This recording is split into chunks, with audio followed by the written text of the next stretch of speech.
Right.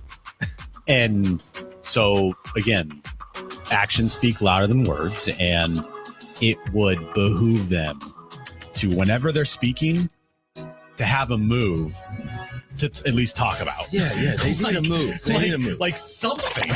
Now, time for Jon and Jim. All right, San Diego and Southern California, what's going on? The saga continues. The terrible, horrible, no good, very bad offseason continues for the Padres. The tit for tat, the back and forth, it really is unbelievable, truthfully, that this is all playing out in public. I'm sure some of you have seen it by now.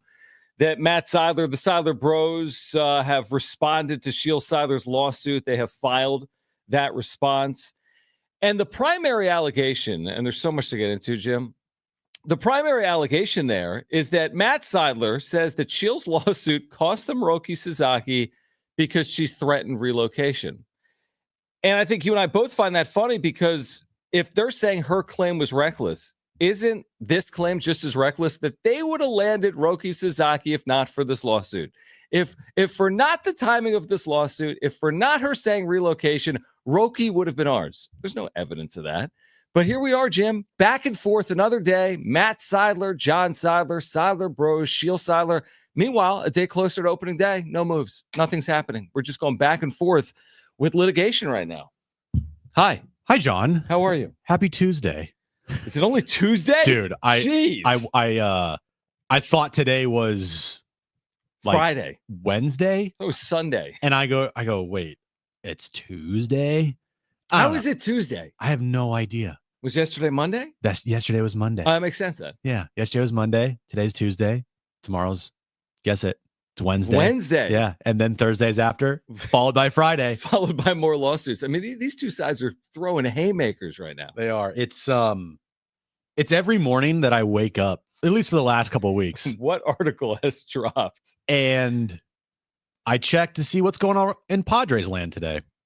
One day it's rumors of them potentially trading Michael King. Then it's lawsuit drama. Right. Then it's Dylan Cease drama. Then it's Jerks and Profar blasting the Padres ownership. Then Profar signing with, Atlanta. Roki Sasaki goes to the Dodgers. Like, every day has been like, not Groundhog's Day, because that would imply it's the same thing over and over, but it's kind of like Groundhog's Day from the feeling aspect of every day you wake up or you go throughout your day, and eventually you see more bad news from, your beloved San Diego Padres. And the black cloud that is hanging over this franchise going into what I thought, after last year, how it ended, was a really important year. Mm-hmm. You were on the, I guess, not doorstep, because you didn't make it to the NLCS, but you were as close as it gets. You had a 2-1 lead. You then decided that you're not going to hit anymore and go 24 scoreless innings. Your rival wins the World Series. And I thought to myself, all right, they're going to have to retool or do something this offseason to get over that hump next year, because of how close it felt, and knowing all the contracts and knowing that, you're not going to have Dylan Cease for a long time. You're not going to have Michael King for a long time, potentially. You're not going to have Luis Arise. You got Manny's getting older. Xander's getting older, right? Like, you need to capitalize one of these years. Peter, when he was here, he proclaimed this is the decade of the Padres. The decade of the Padres. We talk about that all the time, right? At what point is it going to become the quote-unquote decade of the Padres if they're never going to get close to winning a World Series? Yeah, no, that's fair. I mean, there's definitely better ways to spend an offseason than litigation. I mean, they've done nothing from a major league move perspective. And, I could argue, and listen, have they gotten close to winning a World Series? They haven't been to a World Series, but have they been as good in the last 3 years as they've been in the previous 25? I could argue yes, with 2022 and 2024, but it feels like they're further away today from winning than they were at the end of 2024.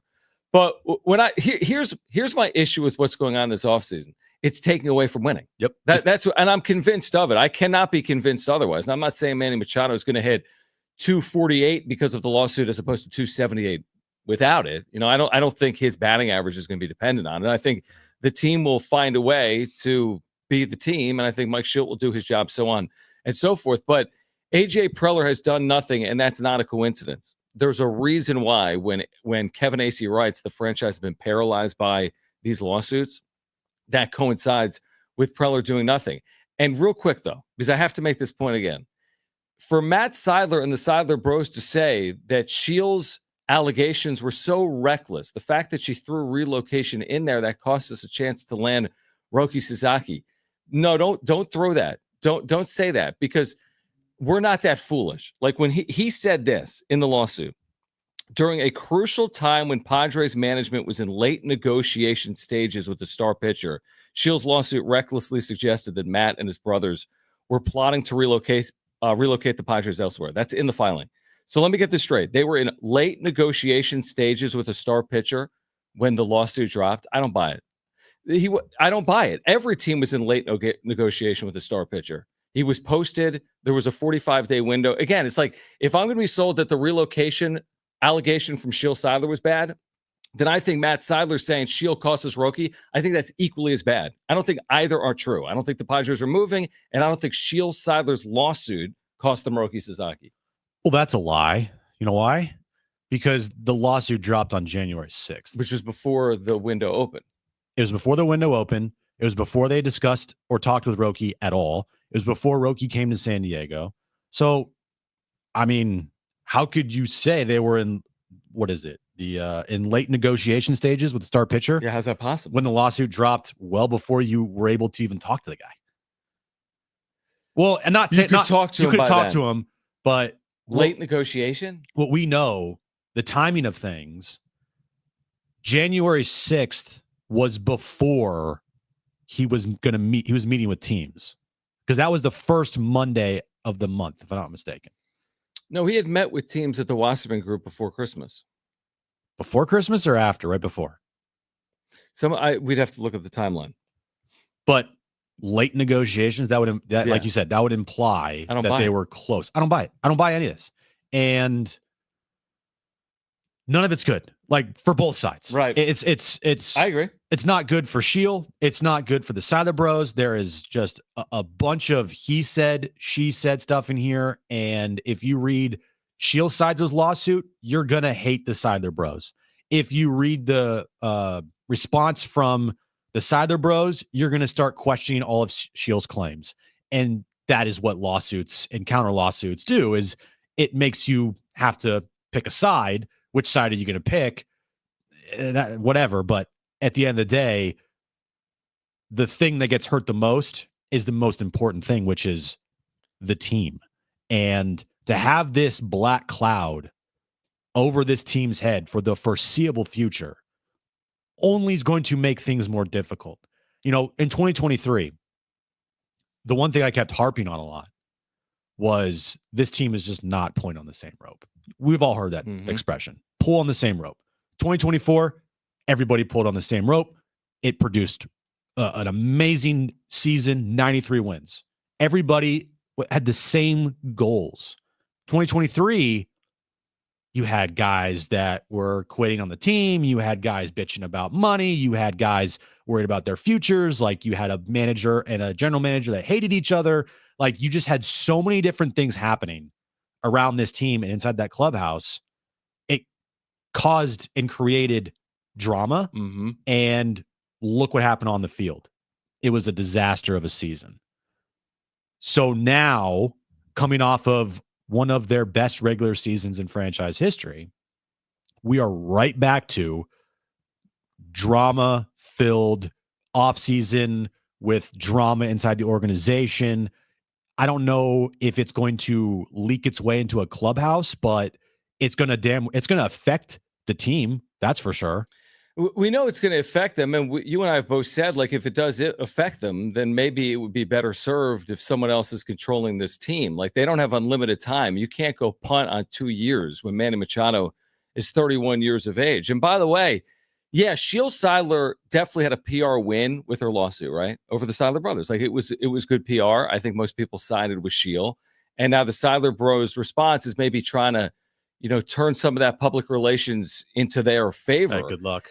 But what is interesting here, it almost to me reads like Joel Wolf, who's the agent for Roki Sasaki, is carrying a little bit of the water for the Seidler brothers when he's quoted in Dennis Lynn's article saying this, talking about the lawsuit. We knew it was an issue, said Sasaki's agent, Joel Wolf, when presented with the wording in Matt Seidler's response.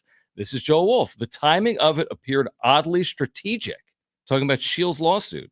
And I wanted to allow the Padres to deal with it first on their own terms rather than try to figure out on our own, which they did. Almost implying Joel Wolf almost going down that same path. Oh, yeah, they were absolutely being considered. But once we saw the lawsuit, Roki turned his attention elsewhere.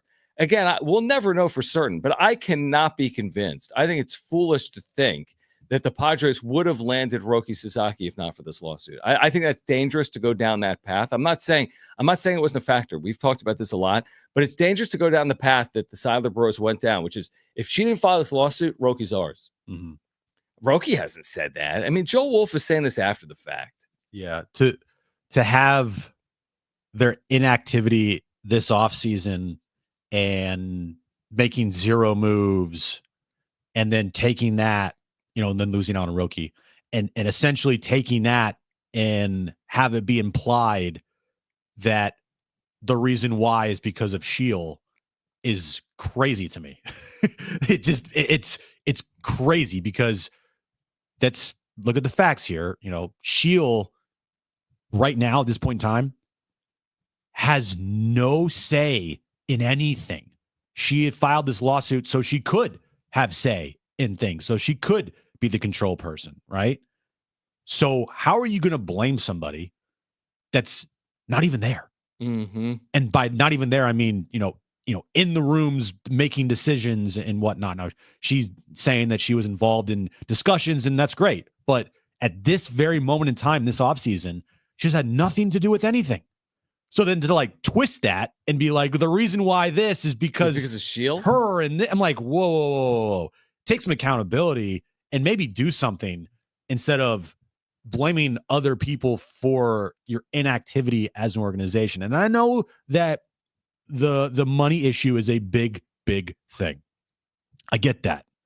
I get it. But we are far away from, what this team was when Peter was here, but we're also at a level this organization is now, along with the Colorado Rockies and the Miami Marlins. And that screams, ineptitude from an ownership. Well, what do you mean by that specifically, that they're at a level of the Rockies and the Marlins? As far as spending goes, now not making moves go, because AJ has been very creative and he had to be last year, and every single move that he made seemingly worked. But I'm talking from a spending standpoint. And if it's all because they can't spend because hey, we got Xander and we got Manny and these contracts are bad and they're big and we can't spend because of them. We have no TV deal, yada, yada, yada. Then just tell us that, just say, hey, look, this is the deal, instead of continuously putting out a message that is misleading to the fans. I don't think they're on the level of the Marlins or the Rockies because I do think they have spent their money. Well, before, but I'm saying in this moment in time. Yeah, that's tough. We can discuss that on the other side. Plus, Ken Rosenthal weighs in on this lawsuit. I mean, is MLB going to have to get involved here? The Padres have to be able to operate with the initiative of trying to win. And right now, it doesn't seem like that's what they're going to be doing with this back and forth. We'll hear from Ken Rosenthal on it. We're here until 6 p.m. Aztec basketball tonight at 7:30. We have Aztec basketball tickets to give away for Saturday as well. Just getting started on Jon and Jim. San Diego Sports.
All right, Fire Aid benefit concert happening this Thursday, raising money for rebuilding communities devastated by the wildfires and supporting efforts to prevent future fire disasters throughout Southern California. Broadcast on iHeartRadio stations nationwide on the free iHeartRadio app Thursday, January 30th. That's this Thursday. For donations and concert info, visit fireaidla.org. That's fireaidla.org. Jon and Jim, San Diego Sports 760. So we're not the only ones talking about this because your friend Ken Rosenthal is as well. My friend. Well, hold on real quick, because you were like, listen, they're going down the same path as the Marlins and the Rockies. I was only saying that because the last 2 seasons, as far as like spending goes in the offseason, they are, I think, third lowest in all of baseball, along with the Marlins and the Rockies. And that's the only thing I'm comparing them to. I'm not saying that those franchises are similar to the Padres. I'm just saying as far as spending money goes. It's not apples to apples. I get that. Do you know what I mean? So like, that's why, I mean, I'm not going to put them in that ballpark because I do think they're trying more, even not just the spend. I think they're trying more than a team like Miami is to win at a higher level. Yes. I mean, you mentioned the Marlins and the Rockies. No, you know what I mean? But I'm explaining to you why I mentioned them. And why I mentioned them is because when you look at the last 2 off seasons and how much money teams have spent in the off season, the Padres are at the bottom of the league. And I get it. Yeah. There's factors and context. You have to look at the whole picture, and I understand that. Right. But we are now seeing an off season, where Preller hasn't been able to make any trades or moves. So when you're not able to make any trades to help your roster, and the way to get better is to have to spend, they're not going to spend. So then they're kind of handcuffed. They are handcuffed. I mean, I do think the context is important because the Marlins payroll is less than half of the Padres payroll. I get that. I understand that. I'm just saying that you are now in a space with those teams that are not going to spend in the off seasons. Yeah, they're not spending this offseason. I don't know what happens in future off seasons. And I don't know if it's because of the lawsuit or if it's because they're just up against it financially, no matter who owns the franchise. So Ken Rosenthal feels the same way that we do, which is like, I don't know what's going on here. So let's hear from Ken Rosenthal, foul territory on the Padres offseason. Padres. Will Cesar King be traded? And if one of them is traded, which one will go first? They're both free agents at the end of the year. So which one do you think has more value on the trade market? Well, first off, I encourage people to read Dennis Lynn's latest story on Matt Seidler, the late Peter Seidler's brother, his response to Sheel Seidler, Peter's widow, and her suit, because it's quite interesting, the charges going back and forth. And she wants control of the team, and she wants certain amounts of money. And they're saying if that was the plan, then Peter Seidler would have set it up for you that way. So that's the backdrop to all that is going on with the Padres. Now, will they make trades? AJ Preller is always going to listen on potential free agents. He is. That's just the way he goes about it. Actually, it's the way most teams go about it. So they've got Cease, they've got King, they've got Luis Arias all entering their walk years. And I would imagine Cease as the most expensive would be the one that they would want to trade the most, but maybe they could get more for King, who is looking like he's heading for an arbitration hearing. So I don't know where this goes. It's very difficult to read the Padres, as it has been all off season. This lawsuit is hanging over the franchise, the fight between the Seidler brothers and the Seidler widow. And ultimately, AJ Preller, as the general manager, is going to have to make what appears to be some difficult decisions. Yes, their payroll is going up, or at least up from where it was at the end of last year, but that's because of internal raises for the most part. They haven't done anything. They haven't signed a major league free agent yet. So it's raises to guys like Arias, Cease, who arrived last year, both of them. Also, this is the first year, I believe, or 1 year of Darvish's new deal. They've got things going on with them in their payroll internally that is putting them in a difficult spot. So again, I would hesitate to make any prediction on how this is going to end up, but clearly they're listening on their players. Not surprising that they would listen on their players, but against the backdrop of this legal fight, it becomes more curious exactly what they're going to do. So the one sentence that I take out of that is the lawsuit is hanging over the franchise. Mm-hmm. Until this is done, that's where we are at. And that's so unfortunate because this is going to take a long time. Yeah, like until this is done. I mean, barring some type of settlement, which I think is a possibility. I mean, we had the author that broke the news of this lawsuit from Sportico join us 3 weeks ago, the day it broke, January 6th, said some of these take 7-8 years. Dude. I mean, the Denver Broncos ownership spat dispute litigation played out over 7 or 8 years. By the way, those 8 seasons, they didn't go to the postseason. I can't do that for No. I mean, and again, is this going to play out? I for literally 8 can't, years? bro. It may not. And again, is there lack of spending solely tied to that? I mean, I can't say that. I mean, so the Padres, Brewers, Twins, Marlins, Cardinals, the second winningest team in the history of baseball, the winningest team in the history of the National League. The Cardinals have not spent a penny, not one. So, yes, it's true. Padres haven't spent anything. Yes, it's true. The Marlins haven't spent anything. Yes, it's true. Other teams that have at least had recent success in baseball, St. Louis, Milwaukee, haven't spent anything either. So is it just a moment in time? Because AJ Preller would lead you to believe that. There were quotes from Preller, I forget where, from AC over the weekend, that, hey, there have been off seasons we've done things earlier. There have been off seasons we've done things later. We like our core. Like, are they truly going to go into the season spending $0? Well, no, they're not, because they just made a move. All right. So there you go. Dennis Lynn just reposted this. Former All-Star catcher Elias Diaz is in agreement on a 1-year, $3.5 million deal with the San Diego Padres. The deal includes a mutual option for the 2026 season, and it's pending a physical. So obviously he was here last year briefly as like a third catcher. A move? They made a move? They made a move. They spent money. They made a move. The Padres made a move. Kind of begs the question that if you could have just had Kyle Higashioka, why didn't you just re-sign him? But again, it speaks to maybe the deal, though, and it's and the money. I mean, Higgy was 5.5 a year, and this is 3.5 for 1 year, and that actually is a good jumping off point for where we're going next. The top remaining free agents in baseball. ESPN had a list of them. Elias Diaz, they targeted to the Padres earlier today. Who else do they tie to the Padres? Is the spending now beginning for this ownership group in the front office? Elias Diaz, dude, $3.5 million. Don't look over here. Look over here. It's because we signed Elias Diaz. Yeah, obviously a move on the margins for the Padres. Are they done? Is that the big move of the offseason? Elias Diaz back to San Diego. Diaz. All right, stay with us on Jon and Jim. Make good choices with some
All right, this update is brought to you by Lowe's. Breaking Padres news that actually involves real-life baseball players instead of lawsuits.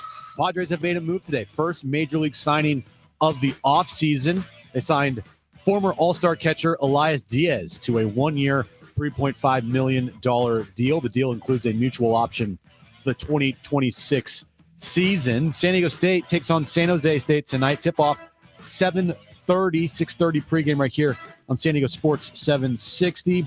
Dennis Lin also reporting today that Major League Baseball is expected to vote on Jon Seidler becoming the new control person of the Padres next week.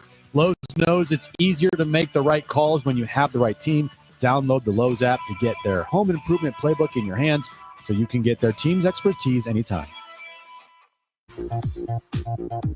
All right, so Elias Diaz last year was with the Padres late in the season, and he started the year with Colorado. He was released by the Rockies. Actually had a fine offensive year. He's always been a good offensive catcher and is also known for his ability to work with pitching staff. So, yeah, is it an indictment on Luis Campusano? Yeah, probably is, because now you have Martin Maldonado to pair with Elias Diaz. So two veteran catchers.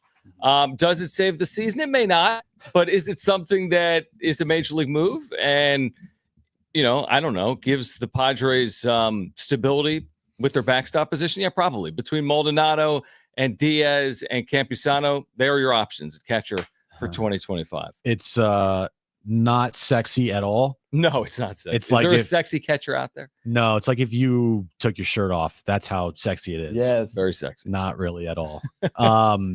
There's no sexy catcher, though, unfortunately. No, unless you like traded for Real Muto, but that's not Yeah, gonna it wasn't going to happen. happen. No, never. Or who's the catcher for Baltimore? I'm drawing a blank. Oh, here. yeah, former Oh man. top Why am I drawing a blank? It's gonna just Adley Rutschman. Yeah, Adley Rutschman. Yes.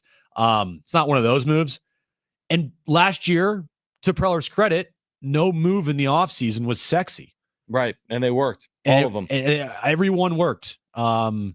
So giving Preller a little benefit of the doubt here. Okay, we'll see what happens. You know, like 1 year deal for a catcher, like that's fine.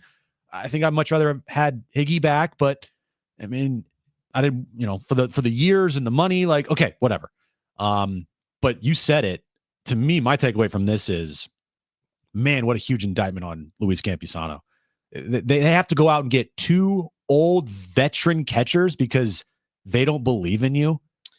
I think that's a really bad endorsement. it looks bad, but I actually think Campy's one of their two. Probably, See what yeah. I'm saying? Like these two, well, obviously Diaz is guaranteed a major league job. He got the $3 million. My guess is Maldonado is more the third catcher. So because he's the minor league invite guy, 38.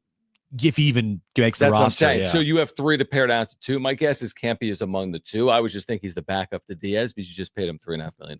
Yeah, I would think it's when we get to opening day, the two catchers on this roster will be Elias Diaz and Luis Campusano. Yeah, exactly. If they're both healthy. And Yep. you got Martin Maldonado and waiting in the wings in case anything happens to somebody, I a agree. veteran catcher. So, look, it's fine. What did the Diaz do last year? I know He had a 1.3 WAR. I mean, he hit with Colorado, but it is Colorado. But I mean, he hit 270 at about a 700 OPS, which by catching standards is good. How long was he here with the Padres? He had 24 plate appearerances in 12 games. He was here for the month of September. How many total games did he catch? 12. No, behind the plate last year. Doesn't say. It was very few, obviously. No, for the entirety of the season. The entire year. Not for the Padres. Yeah, he spent. He had 84 games with the Rockies. Okay, so you're looking at like 85 to 100 games behind the plate for Diaz for the Padres next year, and then Maldonado and Campy and that group, right? If something happens, Brett Sullivan, guys that to play behind the plate for this team. Again, it's not sexy at all. It's like the least sexiest move you could possibly have to start your offseason. Like literally, the first move they make is backup catcher or starting catcher, but for nothing. But like I said, all of Preller's moves last year were not sexy at all. And they all worked up until the sexy moves of trading for Cease and Arise. Those were very sexy. And then trading for Tanner Scott at the deadline. 100%. But like the Profar, we all knew Profar, but we didn't know what this team was going to get from Profar coming in on a 1 year, $1 million deal. It didn't know what we were going to get with Michael King or I mean, shoot, Anybody David else. Peralta, Donovan Solano. Right. I mean, listen, 2 years ago, 2023, he caught 126 games. He Wow. caught 100, and the year before that, he caught 104, and the year before that, he caught 98. I mean, he's capable of being the primary backstop. He caught, to answer your question, because I'm looking at his fielding numbers, 79 games last year. So that's a good amount. I mean, he caught half of the games last year when he was in either Colorado or San Diego. Yeah, I think he'll get. My guess is if you're paying him 3.5, he's the guy you hope to make 90 or 100 starts, and then the other guy makes 60 or 70 starts, would be my guess. And you hope he has a nice offensive season. They relied heavily on Kyle Higashioka's offense. Yeah. He was a big offensive piece for them at times in 2024. You don't want to lose all of that offense entirely. No, and again, and now you got a guy that has been through the battles. I mean, he's been in the big leagues 10 plus years, so he can catch a staff. So can Maldonado. We don't know if Campusano is really that guy, but at least they have a guy that has done this before year in and year out. Yeah, to just give the reins to Campy this year would be a huge risk. Definitely. Because he's been given opportunities multiple times and he's failed every time he's been given an opportunity. So you needed someone to be the guy on day one. And I'd put a lot on Elias Diaz being the opening day catcher for this team. Mm-hmm. I agree. Unless something happens with injuries or whatever, but he will be the opening day catcher on this roster. Now, you asked the question of, okay, you gave this dude $3.5 million for a year. Your payroll's now going up. It's, I would think, past the CBT because you were like right up against it. And you can't give Michael King to meet him at the middle with $1.5 million. But that just speaks to their issues. You're right, because the 3.5 is less than 5.5, which is what Higgy's getting per year. Correct. And Michael King, they're fighting over 1.475. So they're really dealing on the margins. I also think it speaks to this. I think ultimately they will pare down before any real addition. I think Cease, Arise, or King is gone. So that's just what I believe. I don't think they're going over the CBT. There's no evidence to suggest with all this legal entanglement and infighting and whatever's playing out, there's no reason to suggest they're going over. So any money they add, I assume, is just coming off at some point. And he's not done. The one thing we did the same thing last year. Like, oh my gosh, the season's going to start. They haven't done anything, but the season hasn't started. And AJ Preller, if nothing else, is creative. He's not going to be caught with his hands tied with his pants down. He's going to finish off the roster. This isn't his last move. It's just not. Now, unfortunately, he may trade Dylan Cease, but that also might not be his last move. Do you think the excitement for FanFest just went through the roof with the signing of Elias Diaz? Nobody cares about this, but the funny thing is, it may not be sexy, but it might be functional. To your point, last year, he put together a functional team. They weren't putting on banners, hey, look at our functional additions. Hey, look at Solano and Peralta. But if Diaz is capable of being the player he's been in like 2023 with Colorado, it's a nice pickup. Or just like 75, 80% of that. Yeah, so it's fine. If you can pair together 4 or 5 nice additions at $2-3 million and you add it all up and they help you win, I'm all for that. It doesn't have to be sexy. We've talked about it. They've won off seasons and not won. Yeah. And that's been Preller's biggest issue here is like the rosters have been very top heavy the last 5-6 years. And last year was the first year where he built a complete roster where you had the bench piece, you had the great starting lineup, you had the bullpen, you had the starters. Like it was all lined up. And, can he do that again? I like the Elias Diaz move. I know I'm joking when I'm saying like, season insane, blah, blah. Yeah, I am too. But I do like the move. I do question things of like, well, you can pay this guy $3.5 million. Someone else 5. What's going on here? Like, and you're right, 1 year to 2 years, although he has a mutual option, which means he might even get paid on the way out. Right. How old is he again? He's not young. He's got to be mid-30s. He is 34. Okay, not awful because he's younger than Higgy was last year, right? That's a good point. Higgy was what, 35 maybe? I think Higgy's 35, or he's maybe going into his 35 season. Yeah. So probably similar age. And we didn't talk about Higgy's age. No, he's 34 right now, so he was 33 a year ago. Okay, so similar age. Yeah, within a year exactly. So I like the move. I do. Yeah, I have no problem with the move. Yeah, and now, but again, is it satisfying all the appetites of Padres fans? Of course not. No, but also, I mean, to be completely fair, because we can be critical, and I think it's fair. To be completely fair, the offseason is not over. We were critical of what they were going to do in left and center field last year in February. And sure, they damn well figured it out in left field and center field with Merrill and Profar. So are they going to figure out left field? Are they going to figure out shortstop? Are they going to figure out the back of the rotation? I don't know. They did a year ago. I trust in Preller to do his best to figure it out again in 2025. I give him the benefit of the doubt after last year. And if he did not have handcuffs and this lawsuit and, the Seidler brothers and everything wasn't like a factor, I would have even more confidence in him. Agreed. Completely agree with that. But unfortunately, it is what it is right now, and he has to deal with what he has. And it just makes his job even more difficult. So I like the move. Obviously, he's not done. Hopefully, this starts a chain of moves going forward here. FanFest is this Saturday. They get ready to go in about a week and a half ish, right after the Super Bowl. Right after the Super Bowl. Yeah.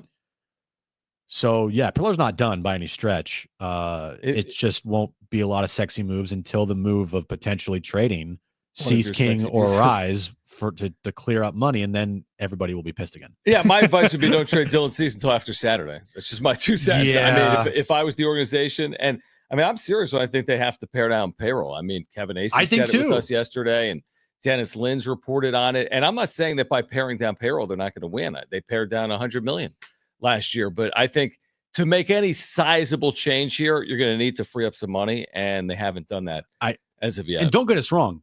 We are not advocating for them to trade one of those guys. We just think it's going to happen. By no means do I want them to trade Cease, King, or Arise. That would be, in my opinion, ridiculous. I think Preller probably does not want to do that. You think Preller honestly would want to trade one of those guys? No. I don't think so. Like, the goal is to win, and those guys give them the best chance to win. The only reason why he's trading those guys potentially, they have a budget. Is money and parameters and whatever. I mean, it's like all business. It's like, I wish we had things too. I bet he wishes he had things 3. Yeah. You had, Mike Schultz saying that Preller has things up his sleeve and down his pants. He just pulled out Elias Diaz. And Martin Maldonado. Just like that. Boom. Just boom, right in my pants. All right. Are there other free agent possibilities for the Padres? It's possible because David Schoenfeld at ESPN.com has been writing about that. So we'll give you some other free agent possibilities specifically for the Padres. Plus, will a Padre don the cover of MLB The Show in 2025? That's next on Jon and Jim. San Diego Sports Traffic.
All right, Will Brinson, Super Bowl set. He'll join us at 4 p.m. There's a brand new iHeartRadio app, and you can download it, and you can put us in your presets. Jon Jim, San Diego Sports 760, the #1 audio app, has gotten better. All right, we're here until 6 p.m. Aztec pregame at 6:30. Let me just read through this, Jim. David Schoenfeld, right? ESPN.com, writes on prospects and free agents. Yeah. So there's a long article on best available free agents because we're getting late, like we've been talking about. It's late January, spring training about to start. So I just did Control F Padres, right? I don't care. I just like, who is what he does linking? he say about the Padres? So here's who he is linking. He has a player or two, actually, to the Padres, one of which is Jose Iglesias, who last year with the Mets had an over 3 WAR season. He was out of baseball in 2023. He had 337 last year with the Mets. But this is what he writes. After not playing in the majors in 2023, here's the slash line, hit 337, had a 3.1 WAR. Of course, that was a stone-cold fluke, but he does possess yada, yada, yada. But he links Iglesias, the middle infielder, to the Padres coming off this 3 WAR season. Could argue the merits there. Again, Arise, Cronenworth, Bogart, that's got to sort itself out. But he links Jose Iglesias, who had 337 with the Mets, to the Padres. Called it a fluke, though, that he did that. He also links Ha-Seong Kim as a possibility to the San Diego Padres, along with the Pirates and Angels. Okay. For Ha-Seong Kim. Okay. He also links Harrison Bader to the Padres, along with 5 other teams: Royals, Rays, Reds, A's, and Pirates. And he actually said that the Padres would be his guess because they have the biggest outfield hole to fill. So he linked the Padres among those 6 teams. Without Profar, they're the contending team with the biggest hole to fill in the outfield. And then the final mention of the Padres was Elias Diaz. He said best fits Padres, Red Sox, Marlins, Phillies, Guardians. We now know. Now he says that these are veterans earmarked for backup duty when he mentioned Elias Diaz. But I think the Padres just signed him as a starter. Well, now that their wallets are open and they're just handing out contracts with Elias Diaz now, just Bader, I just do it all today. Just everything. Every hour. Yes. Bader 315. Yeah. Ha-Seong Kim 415. Awesome. Jose Iglesias 515. Peller's like, yeah, suck on that. Take that, Jon and Jim. Yeah, idiots. All the fans thinking I'm not going to do anything. Boom, right in your face. I mean, nobody ever. We have to be clear here. No one ever said they're not going to do anything. Nobody's ever like, man, what if they only have like 19 guys? They're always going to have a full team. We were sitting here saying, when are you going to do something? And what are they going to do? I mean, what is are it they going to be doing? again? Is it ever going to be sexy again? I think it's a fair question. Like, are they ever going to make that splashy, sexy free agent signing? Highly doubt it. At some point, it's just not going to be this offseason. It probably won't be in this decade. It may not because they're tied up. I mean, again, that's where Preller, some of this is on Preller. I mean, Tatis didn't sign himself to a 14-year deal. I'm okay with the Tatis deal. I am too if he stays healthy. Right. I mean, and Machado didn't sign himself to the 10-year deal, although he kind of made a big stink about it. He made a big stink about it. And getting that done they had to get it done because what other options did you have coming off of an NLCS run? He was second in MVP too. He leveraged that thing perfectly. And it worked out to his favor. It did. The final year of his contract where he could opt out, they came off an NLCS where he played at an Really MVP good. level. Well, and again, I would say this, Jim. Okay, yeah, did they overpay for Machado? Probably. You always pay for the. You always overpay. But did they have it? Let's say Machado walked at the end of that deal. So that would have been at the end of the 23 season? Yes. Let's just say they go 82 and 80, he walks. Whatever. He's gone. They're not going to re-sign him. Yeah. And then what for the Padres? I mean, they have money. They have $35 million more to spend. But I wouldn't say that they were going to spend that money. Neither do I. And are they really going to make up for Machado's production? Listen, we're critical of Manny Machado, but you got to do a lot to make up for his production. And they weren't winning 93 games last year without Manny. No, that's the thing. So, yeah, I think they overpaid, but I'd rather overpay and have the good team than not have the player. Yeah, it's more or less the end of that contract is going to be freaking brutal. Oh, I agree. It's going to be a disaster. But right now, you're going to try to get everything you possibly can out of him until that contract and himself becomes really bad. I mean, he'll turn 33 July 6th. Yeah, so I said 31 earlier. He's 32, and he's going to be 33 at the halfway point. You give this team 3 more like all-star level seasons with maybe a MVP-ish type of year mixed in there. I'd be shocked if they got more than that. I'm just throwing out like a number, like a hopeful. Like I agree. I hope. Because you agree though, you'd be shocked if a fourth, like as a age 36 player, was his MVP season. I'd be shocked. Yeah, I'd be shocked. I'd be shocked. Now I'm not saying he couldn't be good at age 36, but Dan Szymborski, he just did Padres Zips, like their projections, and he just joined us maybe within the last week. I mean, if you look at the Zip projections for Manny Machado for the next 3 years, they drop precipitously. Because every player does 33, 34, 35. Yep. Then you have another player right next to him in Xander who. Well, he's never had a good WAR here. Yeah, it's not looking great either. I mean, you got to bank on Tatis and Merrill just putting this thing on their back. Yeah, can Tatis? That's a huge question that we have not talked about, or really nobody. I mean, I'm sure we will because we get closer to the season. But like a healthy Fernando Tatis Jr. for a full season.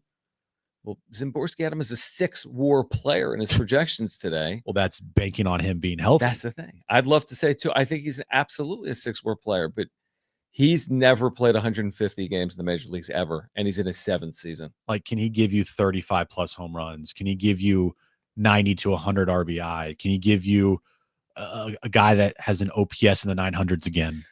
I mean, can he plays 150 games? Can he give you 129 RBIs? I mean, isn't that who Fernando Tatis Jr. at his best should be? Like, shouldn't he drive in like 130 one year? Well, he's also hitting the top of the lineup. So true, but he's not.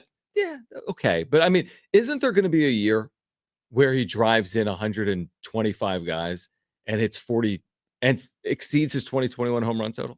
I'd be disappointed if his whole career he never exceeds his 2021 home run total or RBI total. That would be pretty disappointing. Yeah, because you're like thinking that's just the appetizer in real time. Yeah. It's like some 22-year-old thinking you're getting that every year. Well, that's why the contract at that time was like, oh, it's going to be great because it seemed like a good deal. In like 3 years when the dude's hitting 40 bombs every season, paying him $30 million a year, like that's a bargain almost. And then they're like, oh, his wrist is broken, and oh, his shoulder is broken, and oh, his leg is broken. Oh, right? He's got suspended for PEDs, and oh, he hasn't hit more than 30 home runs since 2021. It's like if you don't check the Carfax or whatever.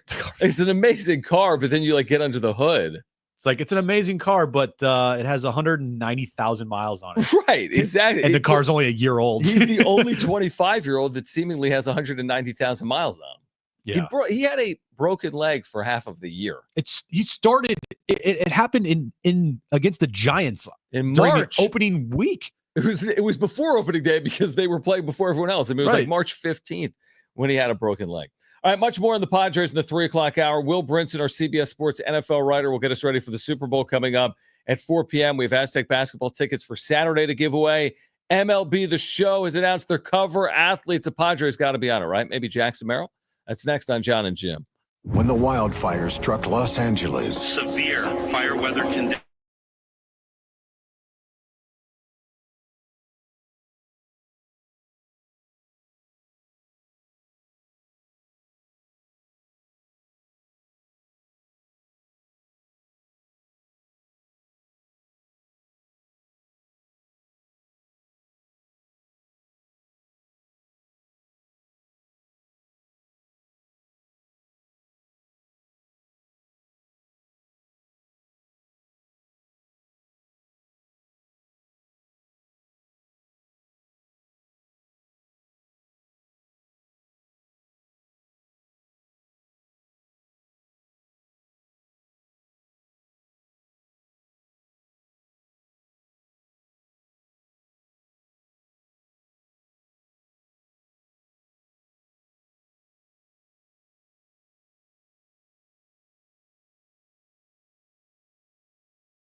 All right, this update is brought to you by Lowe's. Padres, they actually made a major league move today, signing former All-Star catcher Elias Diaz to a one-year, $3.5 million deal with an option for the 2026 season. San Diego State takes on San Jose State tonight at Viejas Arena, 7:30 tip, 6:30 pregame right here. You can listen to the game on San Diego Sports 760. And Dennis Lin reporting earlier today that Major League Baseball is expected to vote in Jon Seidler as the new control person for the Padres next week. Lowe's knows it's easier to make the right calls when you have the right team. Download the Lowe's app to get your team improvement or home improvement playbook in your hands so you can get their team's expertise anytime. Previously on Jon and Jim. What he can say is we're going to honor Peter's legacy. And then someone like you and I are going to come on and be like, well, you're not doing that. Right.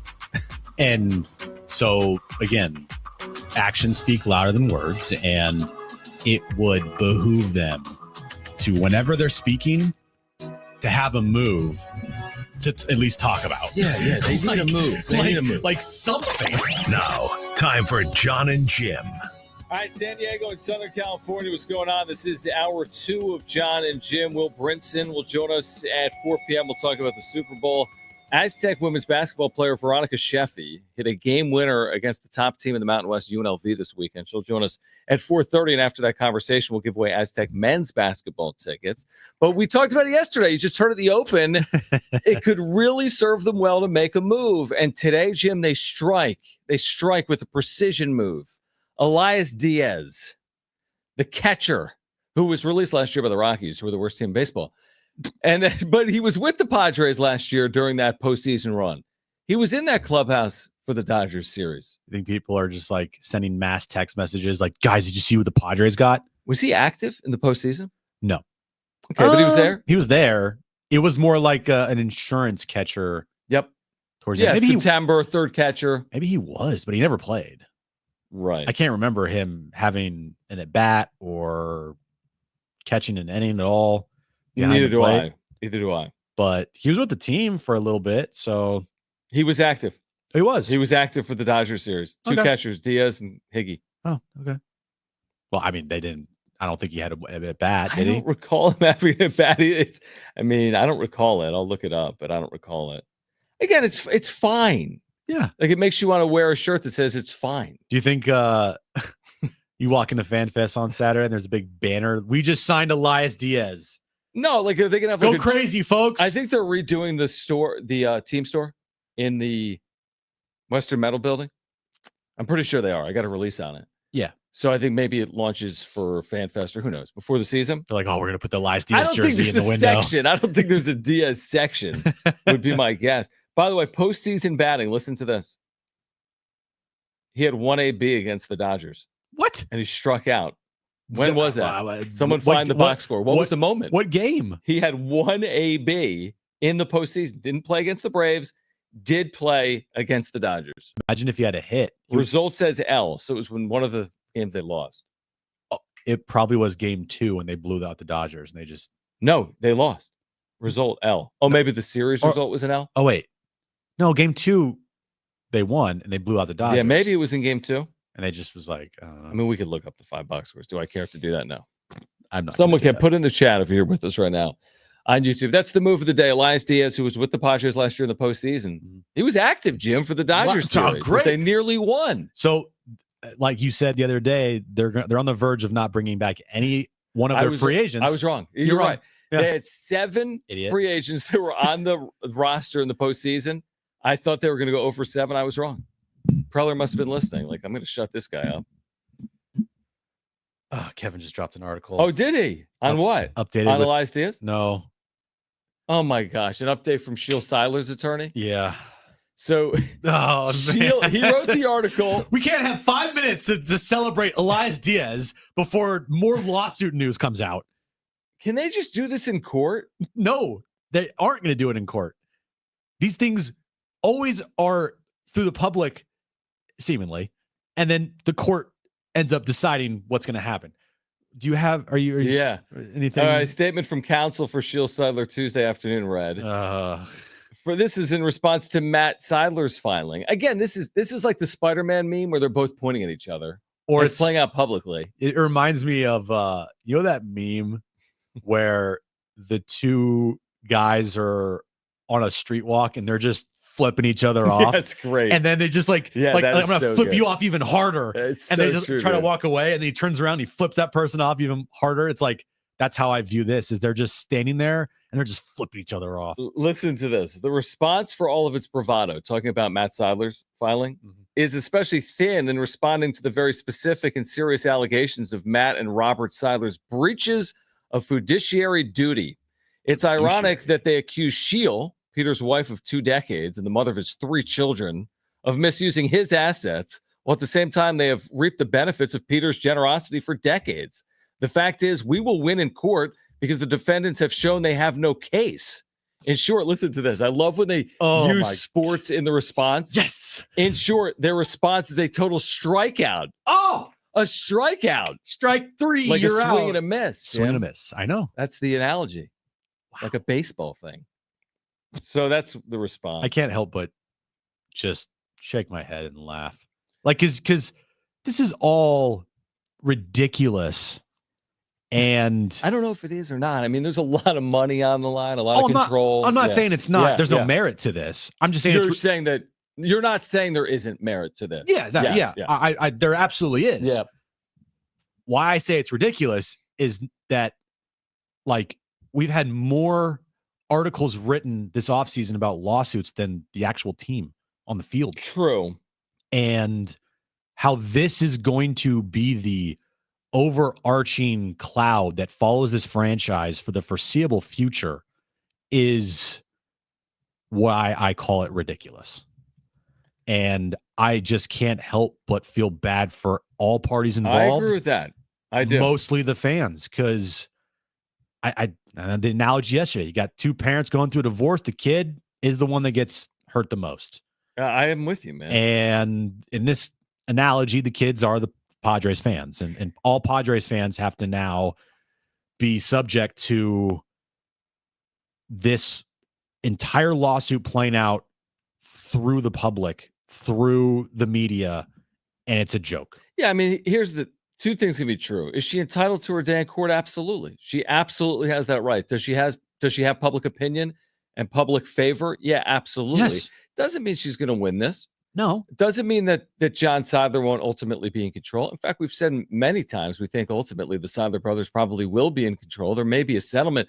This doesn't make it good, the fact that the Seidler bros might win it or Sheel may win it. Ultimately, a sale might be best for the Padres and its fans potentially moving forward. But I mean, it has to be covered, and it's hard to just be like, I think early on, day one, everyone was Team Sheel.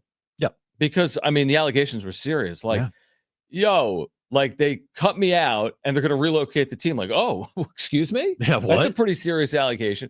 Then the response is from the Seidler bros is like, hey, you cost us Roki. I'm like, whoa. That's just as ludicrous potentially of a. There's more to it, but that was a part of it. Yeah, like we were deep in negotiations with him. Like what? And then Joe Wolf chimes in. So you're right. It is like the children being the fans are caught in the middle. I'm with you on that. Like I don't know what side to be on. I'm on the side of the fan, and I'm on the side what's best to hopefully bring a championship to the city. And what's best to bring a championship here is not this.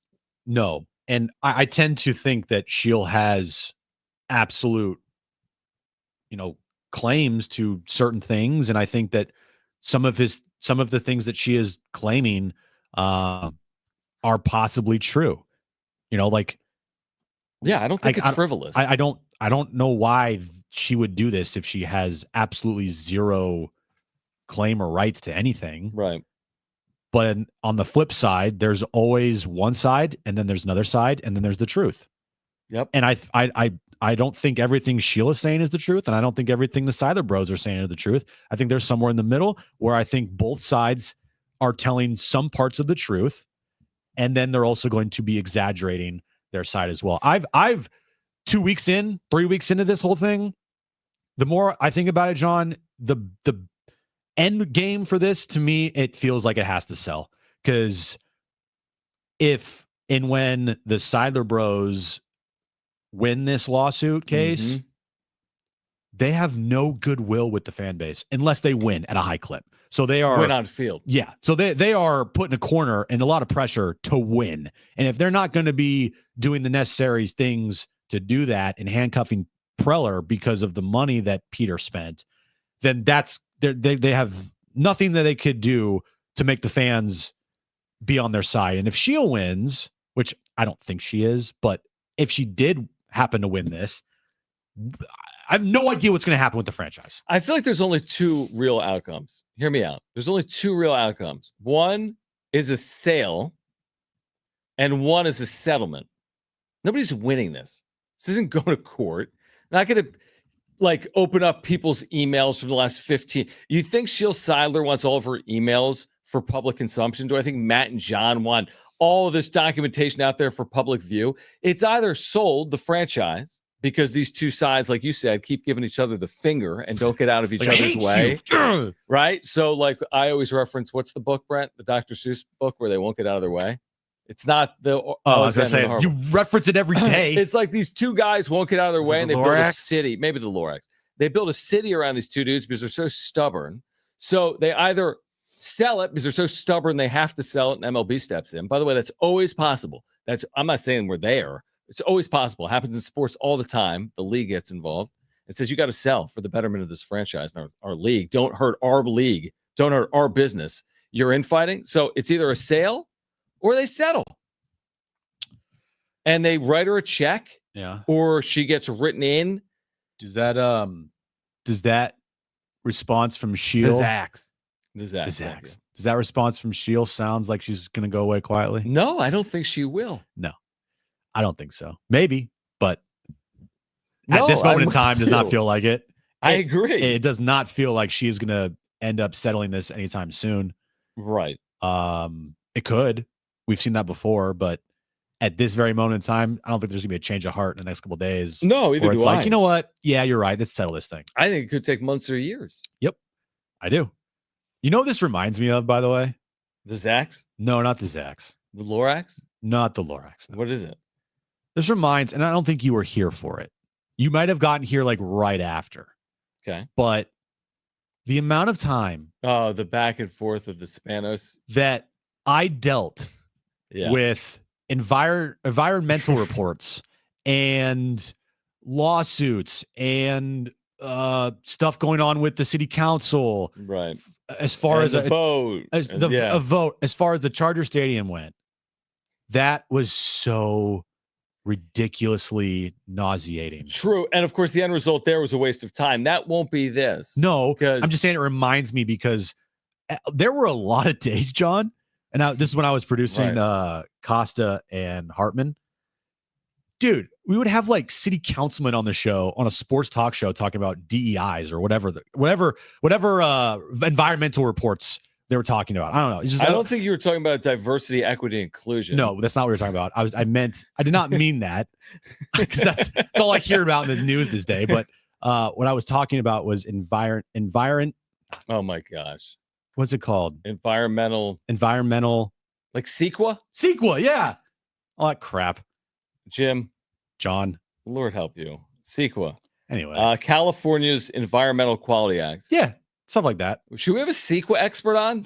I don't. It has nothing to do with it. It was ridiculous, and I hated it. I know you did. It was stupid, and I'm gonna hate this very quickly.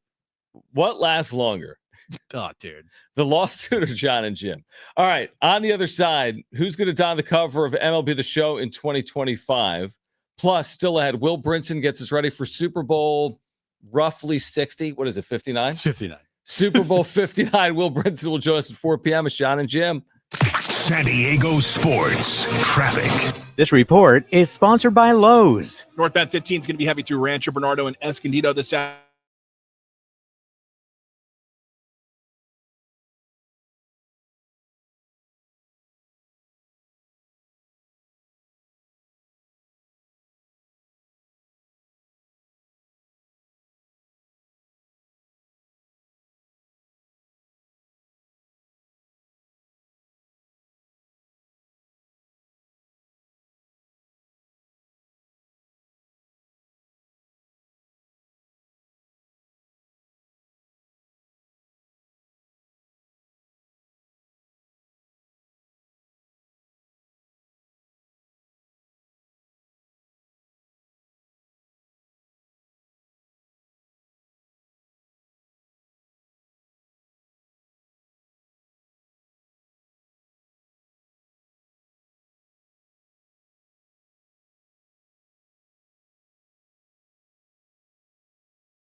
All right, keep up with San Diego Sports 760 anytime, and Jon and Jim anywhere. Whether you're stepping out of the car or settling in at home, just ask your Google or Alexa smart speaker to play AM 760 or stream it live through the iHeartRadio app. It's never been easier to stay connected with your favorite shows like Jon and Jim.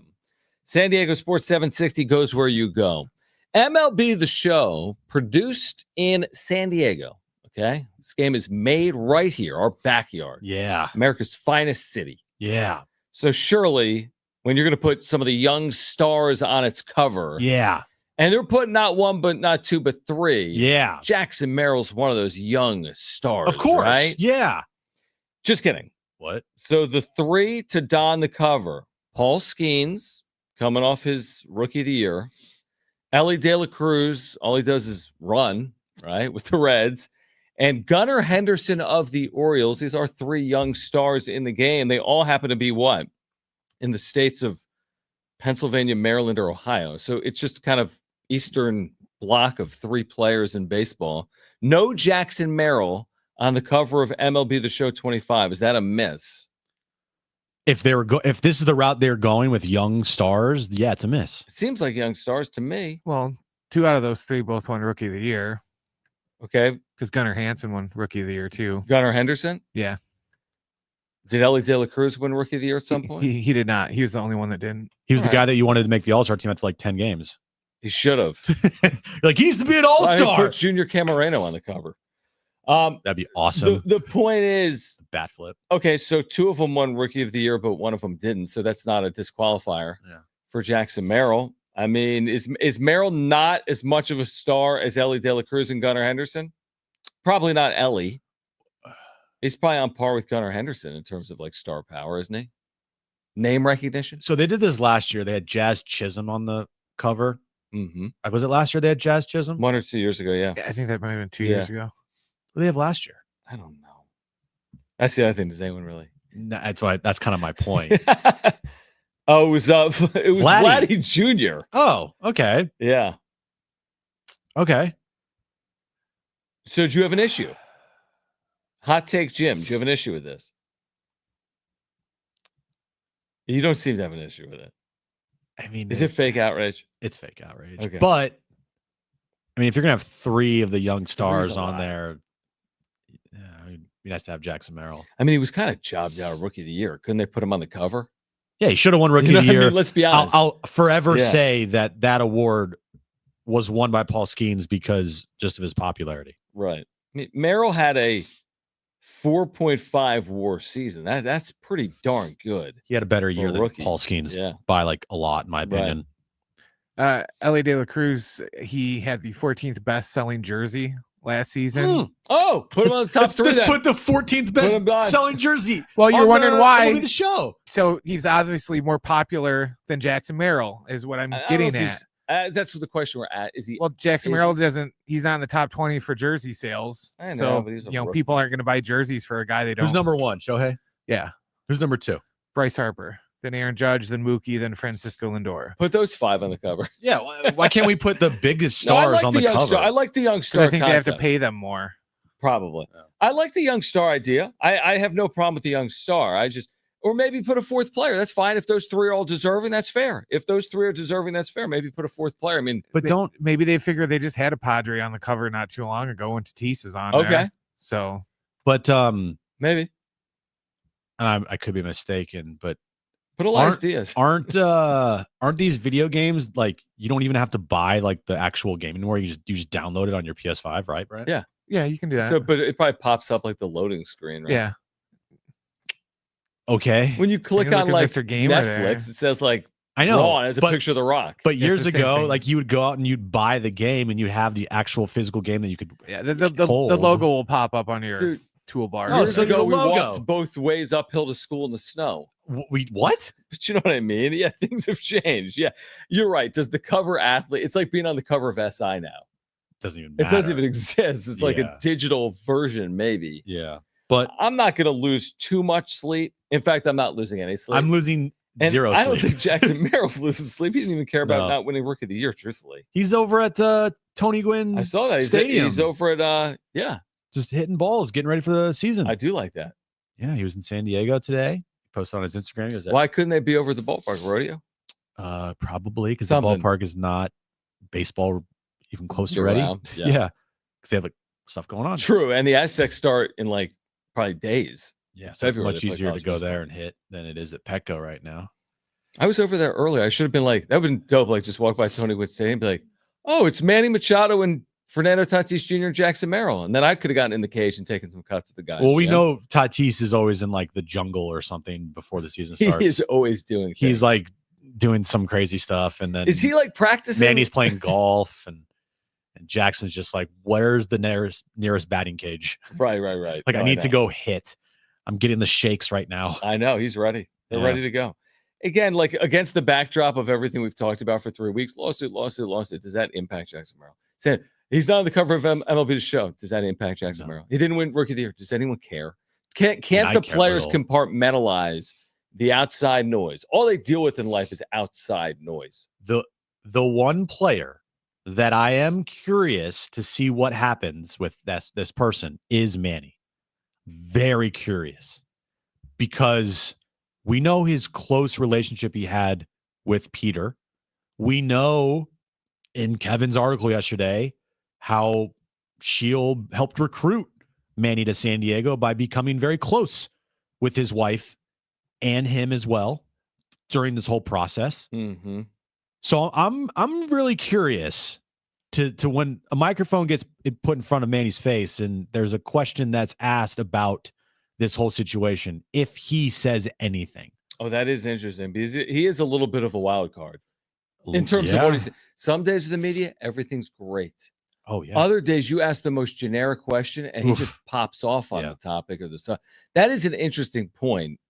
So when Manny, I don't know if he's going to be at FanFest on Saturday, but if he is, or whenever he speaks at spring training or whatever, right?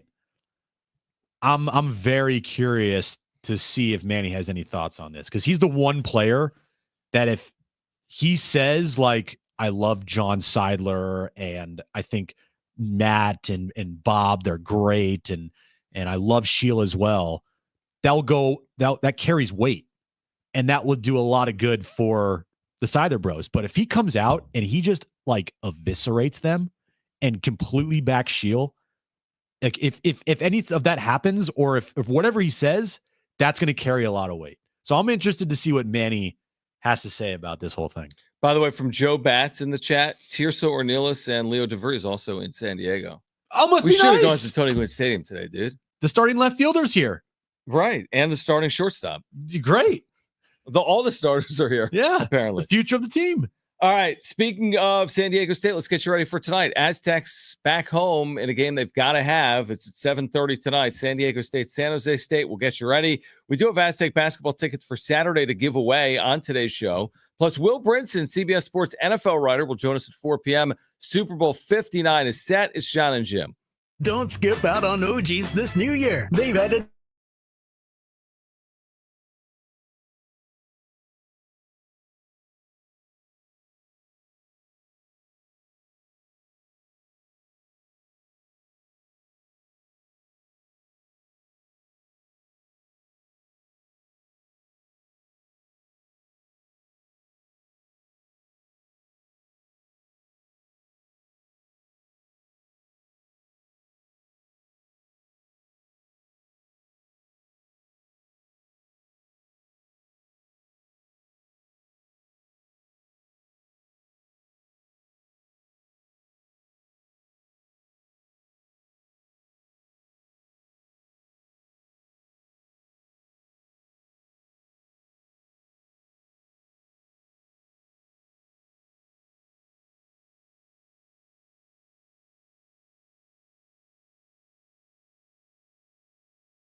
Sports Updates brought to you by Lowe's. Padres have made a move, their first official Major League signing of the offseason, signing former All-Star catcher Elias Diaz to a one-year, $3.5 million deal. The deal also has a mutual option for the 2026 season. San Diego State, they take on San Jose State tonight, 7:30 tip time. 6:30 is when our pregame coverage starts right here on San Diego Sports 760. And Dennis Lynn reporting today that Major League Baseball is expected to vote on Jon Seidler as the new control person for the Padres next week. Lowe's knows it's easier to make the right calls when you have the right team.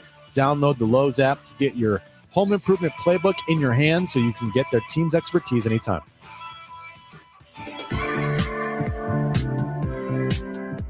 By the way, this Super Bowl pitting the best teams in the conferences or whatever.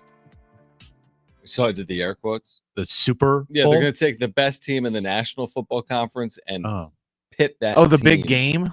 The big game against the best team in the American Football Conference. Do you cringe anytime when someone's talking about like the NBA or the NFL or Major League Baseball, where they're like the National Basketball Association or the National Football League? No, I like that. Like a John Facenda NFL Films. Like, yeah, but you're not John Facenda. Oh, like if just like some rando like at the cash register like does it? Yeah, it's like, hey, did you watch the National Football League's here's where conference championship yesterday? I cringe when someone says the MLB. Oh yeah, that's bad. That to me, for whatever, like I just say baseball. Well, you could say MLB or Major League Baseball. Major League Baseball or MLB. Doesn't either though. Yeah, just the Major League Baseball is weird. The MLB. Like, anyway, the AFC title game was the most watched AFC title game ever. 57 million. The NFC title game was the least viewed in 6 years. It's 50 million though. 44. Oh, sorry. I thought it was more than that. I think it peaked at 50. Maybe peaked. I think the average was 44. Average. Peaked at 50. Anyway, Will Brinson will join us coming up at 4 p.m. That was way off. I thought it was going to. Remember we talked about that? Mm-hmm. Like, oh yeah, it's going to be like 40-ish million for the AFC title game, and instead it's damn near 60. Game. I mean, the Mahomes Allen plot line that's carried out over the decade. So that just tells me that the Super Bowl will be. I think a lot of people will watch 120 plus. I have a feeling a lot of people are going to watch. I think a lot of people will watch. They're going to tune in this year. Yeah, I think they will. All right, can I get the Johnisms?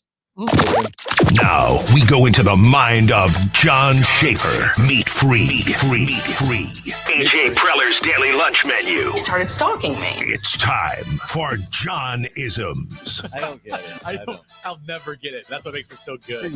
You said you wanted one that made no sense. We got that. AJ Preller's lunch menu. Meat eat. Listen, Jim, this isn't going to be a Pac-12 segment where I then take the content and put it on YouTube and get 15,000 views. But I did want to bring something up. Yes, it will. Okay, it could. So this is John Canzano, who writes his own like Substack newsletter. Okay, he covers Pac-12, West Coast college athletics. He wrote that yesterday in San Ramon, California, the athletic directors of the new Pac-12 all met together. So presumably that would include J.D. Wicker, and that they're meeting again today to talk about a number of topics, including conference expansion. But over yesterday and today, the athletic directors for the new league, which again isn't yet underway, 2026 will be the first year. They still need to add a member. We've talked about this, if not more. They've met in person and they've discussed both expansion and media rights. So it's moving along. There's no timetable on media rights. There's no timetable on expansion. It all has to be done this spring because once you get a year out, you have to be done. Don't look at me like that. It's Johnisms. No, it's funny because I'm looking at you because I'm so serious about it. I'm like staring directly at you, and I haven't listened to a word you said. No crap, dude. You don't ever listen. No, I don't care. I do. It's fine. But it's funny. Just I'm for like, our listeners. what? This is more for our listeners. Dude, you just referenced DEI. I know, talking I'm an about idiot. the Chargers. I know. Stadium I know. situation. I'm stupid. It was funny. Anyway, point being, this isn't the whole segment. I just wanted to say that the new Pac-12 teams have all met now in person, their ADs. They're talking about expansion. They're talking about media rights. And that's where we are. That's just the update there. So stay tuned. Or as Jim would say, stay tunned for whatever reason. You know why I say that? I don't care. I'm never going to ask. Okay. Why? Because somebody I used to work with I'll just say it. Dan Cilio. And he Oh, you work with the radio legend? he could not spell tuned right. He spelled it tunned. Like spelled it TUNND? Yeah. You know what everyone does when they try to like rip into us on YouTube in the comments? We're like, you're talking about Padres Dodgers, like, you always lose. And they spell it LOOSE. I'm like, yeah, no, that's loose. It's like we don't play for the team. And also, we don't loose anything. No. That's another thing that I cringe when someone's like, we, when talking about. I know. Like, we. Dude, what? Anyway, real quick, because we have some time here. San Diego State tonight. Can I just prepare people for You're going to say it's San Jose State. They're at home. He's going to play the Debbie Downer, right? Sure. San Jose State this year has beaten New Mexico. They're 9-1 in the league. New Mexico is. Their lone losses to San Jose State. And also, New Mexico at home nearly lost to San Jose State. So they split, and they nearly lost in Albuquerque. I'm just saying that I'd be prepared for a good game if I was an Aztec fan here tonight. Like, this isn't just the run-of-the-mill pushover San Jose State, which maybe has showed up previously 5-10 years ago. Like, that's not this team. They've won 3 of their last 4 games. Yes, San Diego State's a 14.5-point favorite tonight. I just don't see this as some pushover. I think the Aztecs have shown that they're capable of beating anyone, but they've also been in some games. Air Force would be one of them. They lost at home to UNLV. Who else did they lose at home to this year other than Gonzaga? Utah State. So I'm just saying, like, I wouldn't be looking past anyone. Not that San Diego State is, but like from a fan perspective tonight, like, be loud, be energetic. It's a big game because they all are. There's only 11 regular season games left. Yeah, it's you got lucky to get an Air Force with a win. You played one of your better games this year against Nevada on the road in conference play. And if you follow it up tonight with a win over a San Jose State team that gave New Mexico their only loss in conference so far, you've now strung together 3 games where it's their win, win, win, regardless of how you played. But getting stringing together as many wins as possible in conference, you got to start doing. You can't have the ups and downs where it's like you feel like the roller coaster's going up, and then you have a bad loss, and it's like, okay, back down again. Yeah, and just like when you're living on the bubble, like, I feel like that's a song. That should be a song, man. I should write an album, and every Living on the bubble. Every song would be about bracketology. Like, the album name would be Ken Palm, or maybe that would just be a track. Probably. But there could be so many good tracks. But when you're on the bubble like San Diego State seemingly is, I mean, you got to beat teams that are well below you in the metrics. It's basically that simple. Like, it's not some big math equation. People make it out to be, oh, wins above bubble and this and that. And, me. It's not. You take care of business against teams that are below you. You pick off a team or two that's similar to you, and you're in the NCAA tournament. That's the formula. And that's still in front of them. But the formula does not include another home loss to San Jose State or even Wyoming coming up on Saturday. Would be my guess. I think it would be very hard. Like we said, if they lost to Air Force on the road, it would have been very hard to get in that large berth. I think it would be very hard to get in that large berth if you lose tonight or Saturday at home against Wyoming. Yeah, you can't trip up when these landmines are right in front of you.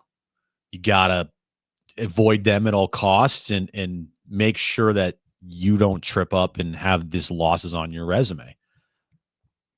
I was gonna go tonight, but I just, No, you weren't. Why were you?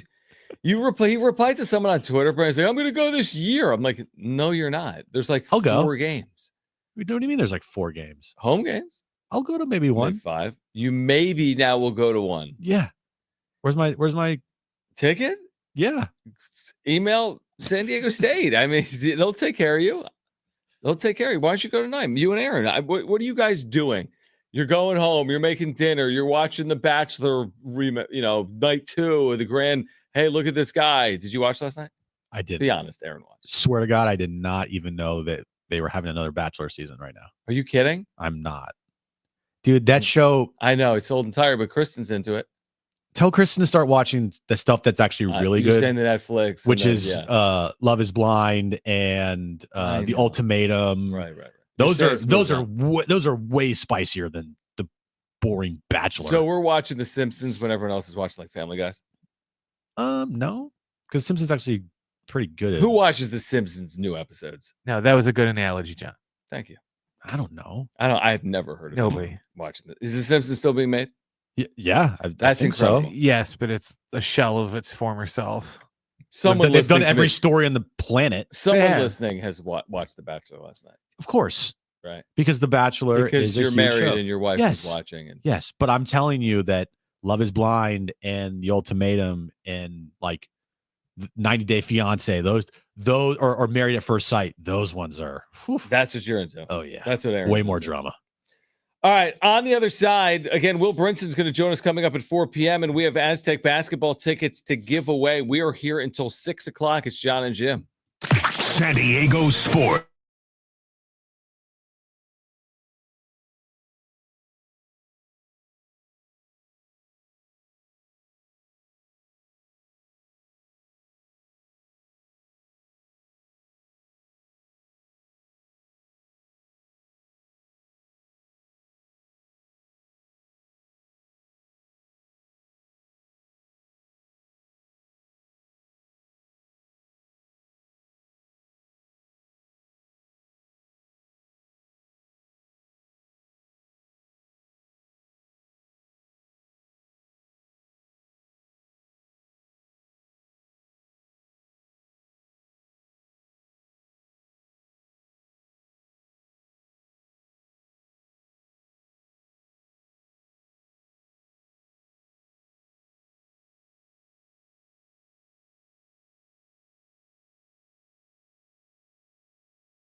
All right, San Diego Sports 760 is 13 chances, $200,000 every weekday with the Grand in Your Hand cash contest. That's every hour, 6 a.m. through 6 p.m. Listen for the keyword at the top of every hour, then enter it at sportsst.com, presented by Palomar Solar, your trusted partner for solar, batteries, and roofing. We'll get back to the latest of this lawsuit. I don't even know what the latest is. But we can continue to react to it, obviously. Will Brinson's going to join us. It's a mess. That's what it is. Coming up at 4 p.m. It's a mess that, honestly, some of it I'm like, you know what? I don't even need for it to play out publicly because I don't need to react to all of it. Like, I'm already over it. It's only been 3 weeks. I know. What are we going to say, like 2.5 years in? This can't play out publicly like this for weeks on end or months on end, can it? No. But like it's going to be like October and there's going to be like a lawsuit filing during the playoffs? Like a hearing or something? Yeah, exactly. It's just, it's a constant he said, she said battle, and they're throwing haymakers at each other. It seems like it. Like right? One's like, hey, I'm afraid that if they get control, they may move the team. And the other's like, well, Roki. Without this lawsuit, we would have had Roki Sasaki. Those are some bombshell allegations both ways. Like the relocation line was very strong. I will say I did not agree with that. I was pretty strong. Yeah. But saying now in the reply, hey, we were far along in our contract negotiations with Roki. I mean, like, no, you weren't. Stop. Like, come on, really? Yeah. Then Joe Wolf chimed in, like, bro, you're the same guy that was claiming that Roki only wanted to go to a small market. Like, stop. Right. So I don't even know what to believe. Well, then you got Profar, lighting the match, and but I don't think he did that with poor intent. Do you? No, but it is telling when a prominent voice and such a presence and a vet says that, where, yeah, dude, the reason why I couldn't go back to San Diego is they got ownership problems and they weren't even close, and there's no way for me to go back. By the way, we didn't touch on this. Remember we mentioned the big marquee signing of the offseason? Elias Diaz. That is the move of the offseason. The great Elias Diaz. Yeah. We didn't really mention this fully. This rules out. Remember, there's been all this talk like, hey, Ethan Salas, he might have a chance at the good camp to make this team, or maybe he'll be up this summer. That rules this out, right? Yes. Diaz and Campy and 38-year-old Martin Maldonado. You're not calling upon your 19-year-old catcher at some point this year, are you? Yeah, I hope it does. Dude's not ready. Right. He's not ready. Dude hit 200 in the minors last year. It's crazy. Defensively, he might be close, but no. When you bring him up, you want him to be offensively and defensively ready to go from day one. Mm-hmm. And to ever think that an 18-year-old or 19-year-old catcher could catch 130 games on the plate right away is ridiculous. 30. Yeah, I mean, come on, give me a break. I mean, it's such a good point. Like, why put additional pressure? To your point, I don't think there's been a lot of pressure on him. Like, you're playing Fort Wayne, he hasn't hit. Like, with no pressure, like, there's no pressure. I'm sorry. I can't be convinced otherwise. When you're playing in Fort Wayne in the middle of the summer, when you're playing in Lake Elsinore, like, this isn't high pressure, right? It's minor league baseball at the A-ball levels. I don't think so. And in his career, 177 games, he has hit 222. Now, I'm not going to indict him. I'm not saying he can't hit or he's not capable of being a productive big leaguer. No, but this is just a factual statement. Like, there's a lot more growth that is necessary. Like, two things can be true. He could be a great major leaguer, but he's also had a 657 career OPS in the minors. Let him develop. Let him grow. And as of today, he is 18 years old and 241 days. He will not turn 19 until June 1st. So I think it was like last week. Might have been last week. Baseball America came out with their top 100 prospects in all baseball. Oh, yeah, we need to talk about it. Padres had two. Yeah, Leo DeVries and Ethan Salas. Leo DeVries, I think, is top 20. 18th in all baseball. And then where was Salas? 30s? Salas is in the low 30s. I think 33. Okay. My question is, I thought Ethan Salas was like the number one top prospect in baseball. Happens quick, man. Nope. I thought he was at least top 10. Not at anymore. one point, he was top 10. Remember, he was like top 5 in all of baseball, and now he's in the low 30s. Great point, because there are some organizations then, like if we took the best organization according to BA, Baseball America, let's say they have 3 in the top 30, that means Salas would be 4th in that team's organization. Right. I'm making it up. If Baltimore has 3 of the top 31, then if they had Salas, he'd be their number 4 prospect in their system. Right. But you're right. A top 30 prospect, like you're right. We were sold, hey, he's the biggest, like top brightest 10. star. But Yeah. it happens quick. When you don't produce the minor leagues and the other guys are, you're going to get passed over. Yeah, and to have Leo DeVries, who's had less time in the system, pass you and is a top 20 prospect. Well, at least that's, I mean, both That's are high. Yeah, they're high. I'm not saying it's a bad prospects. thing. Yeah. I just think it's curious how he was labeled as like the next coming of a combination of Pudge Rodriguez and Mike Piazza. Right. It's like slow down, you're saying? And he was a top 10 prospect at one point in all of baseball. Right.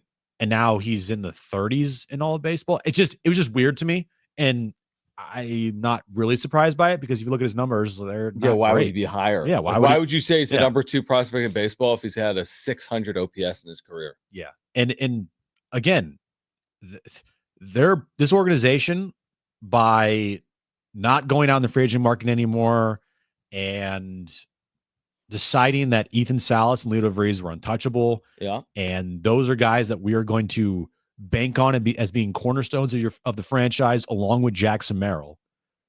They can't afford to like miss on those two dudes. I agree with that completely. Because if they miss on one of them, then what's the point of keeping them? Like, just use them and trade them away. They're highly rated prospects and get some major league talent back that can actually help you win now instead of waiting 3 years to see a bust. Yeah, but there's always like two things there, like the fear factor of what if I trade away the guy that I thought was the guy, and then secondly, if you trade him away, are you kind of saying, you know what, this player that we signed and scouted wasn't the player we thought he was? Right. I don't know if they would be saying there's a lot of pressure for those guys to hit, because if they don't hit, then that's a problem.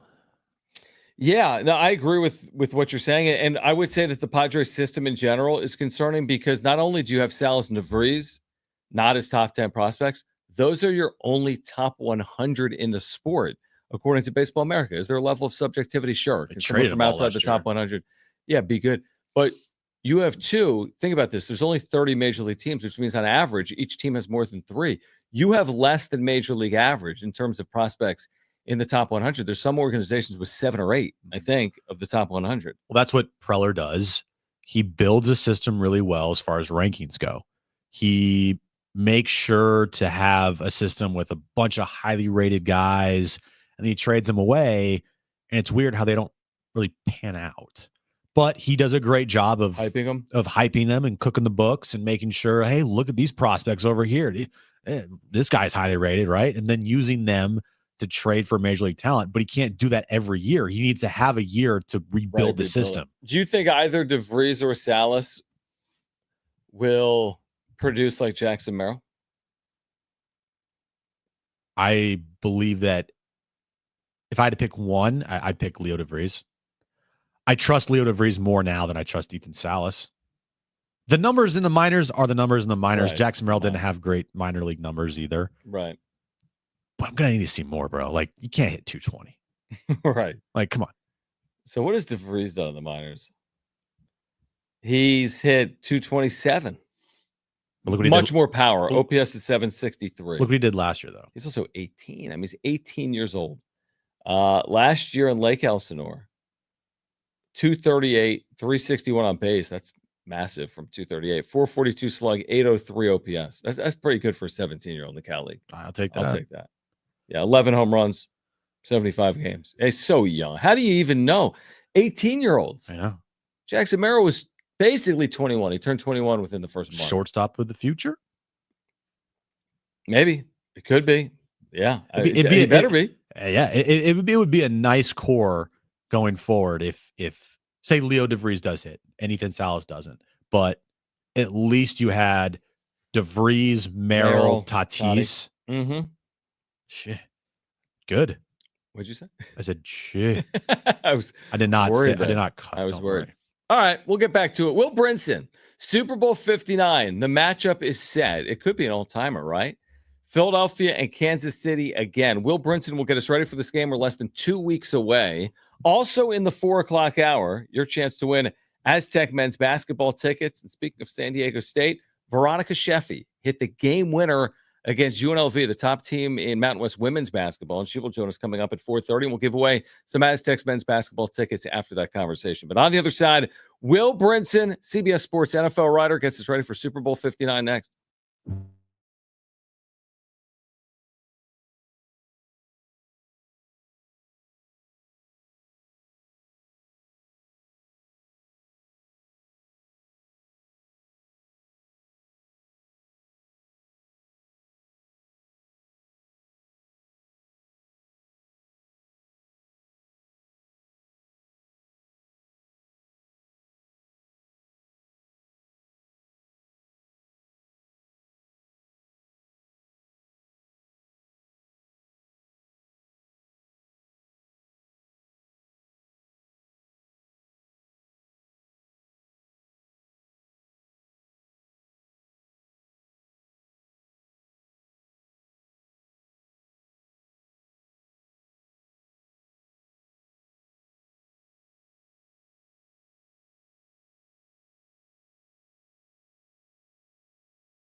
All right, this update is brought to you by Lowe's. We'll start with Padres news. They actually made a signing today. They signed former All-Star catcher Elias Diaz to a 1-year, $3.5 million deal with an option for the 2026 season. Dennis Lin also reporting today that Major League Baseball is expected to vote on Sheel Seidler becoming the new control person of the Padres next week.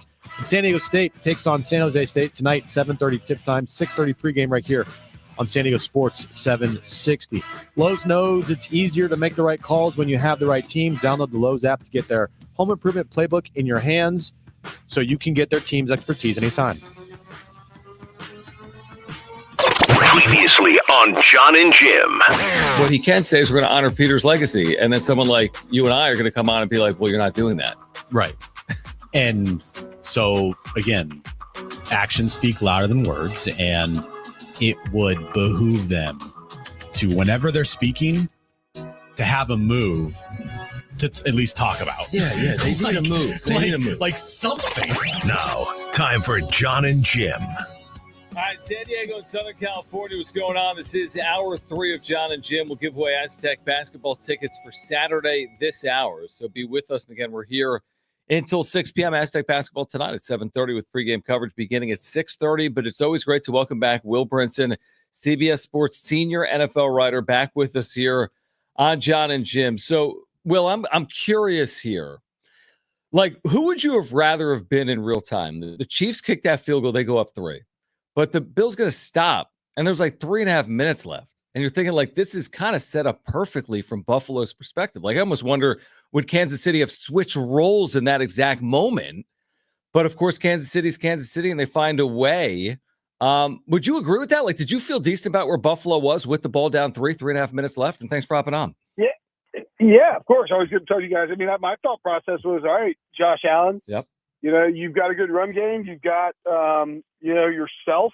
So you can run the ball. You've got plenty of weapons in the pass game. Got a good offensive line. Go rip their hearts out.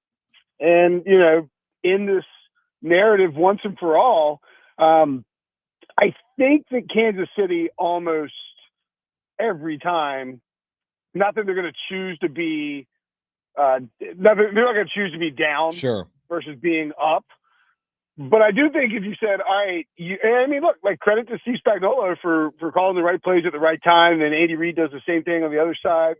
Samaje Perine had literally played one offensive snap before he catches that ball on 3rd down to pick up the first down that sealed the game. I think Kansas City would like to put the ball in Mahomes' hands with a chance to go win. But I think you'd almost always rather be up 3, especially when there's just sort of this like psychological thing with coaches, no matter how aggressive you are. I mean, maybe you could take Dan Campbell out of the running, but like when you're down 3, you're trying to play for the win. You're always going to play for the win, but you also know you have that field goal in your back pocket. So there's they've done studies about it. It's like coaches are generally more aggressive. I mean, obviously more aggressive, but like sort of call plays in a better manner when they're down 6 versus down 3, right? Because it's like you got to go get the touchdown to win. And so maybe that's the question. Would the Bills have preferred to just be down 6 and just like cut it loose? But I thought Kansas City did a great job on defense, and you send those 0 blitzes when they do. You force Josh Allen into having to heave it up. He gets to the dog Kincaid. You still feel like he probably should have caught it, but I mean, man, you slide some protections here or there. You don't get hosed on a spot on 4th down, and maybe you come away with a win. I mean, it's like we said last week. Like, I told you I was backing the Bills, but would I be surprised if the Chiefs won the game by a couple of points and managed to pull this off? Absolutely not. They're the new Patriots. They have Belichick. I mean, so they have their version of Belichick and Brady and Reid and Mahomes. And if the same thing unfolds in the Super Bowl, I won't be surprised either. Yeah, they are inevitable. They are at operating on a level of like Tiger Woods on a Sunday or MJ in the finals. Like it's just it feels like it's inevitable, and it always feels kind of like the same game where they squeak out a win. They might be trailing. I mean, how many times have they trailed in the postseason game and come back and ended up winning close at the end? It feels like almost every time. Like they don't blow out teams, but my sorry, what were you saying? Go ahead.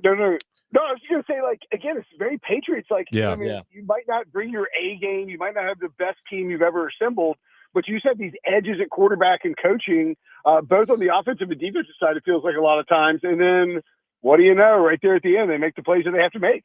So what do the Bills do now? I mean, it feels like this hump that is Patrick Mahomes. It's just something that they can't get over. I mean, 0-4 now against Mahomes in the postseason. Sean McDermott, I mean, he's a really good head coach, but the Chiefs had 7 yards per play against them on Sunday. Like, where do the Bills go from here? Yeah, so I mean, my take on it, I wrote about this for CBSSports.com, is like, don't go blow this thing up because you lose to the Chiefs again. You're 0-4 against them in the playoffs. All but one of those games, one was in overtime, the 13-second game. They did lose by 14 points, I think, one year. But I mean, these have been close games. They've been epic battles. Mahomes has come out on top every time, and that narrative is going to pervade the discussion. But like the reality is, I think if the Bills had Taylor Rapp and Christian Benford out there, they probably win the game. Yeah. I mean, Kaiir Elam was getting destroyed in that game when he had to come in, and former first-round pick who hadn't panned out. They just have to sort of build up that depth in the secondary, because you just cannot have a situation where you're forced to play a guy who hadn't played much all year in Elam. And, good NFL teams are going to do this. Most NFL teams are going to do this. Good NFL teams are definitely going to do it. You lose the star corner in Benford to a concussion for the game. His replacement comes in and he looks like he's lost out there. Even if he's not lost, they're going to target him immediately. And so I think what the Bills really need to do is go shore up the depth on that side of the ball. I don't know that they need a star wide receiver. Nothing wrong with trying to find one, or Keon Coleman becomes that, and really sort of Dalton Kincaid maybe takes a bigger step than people thought he was going to take this year. They still have good pieces on offense, and they've invested in them. In my mind, look, like Phil Mickelson lost a bunch of Tiger Woods.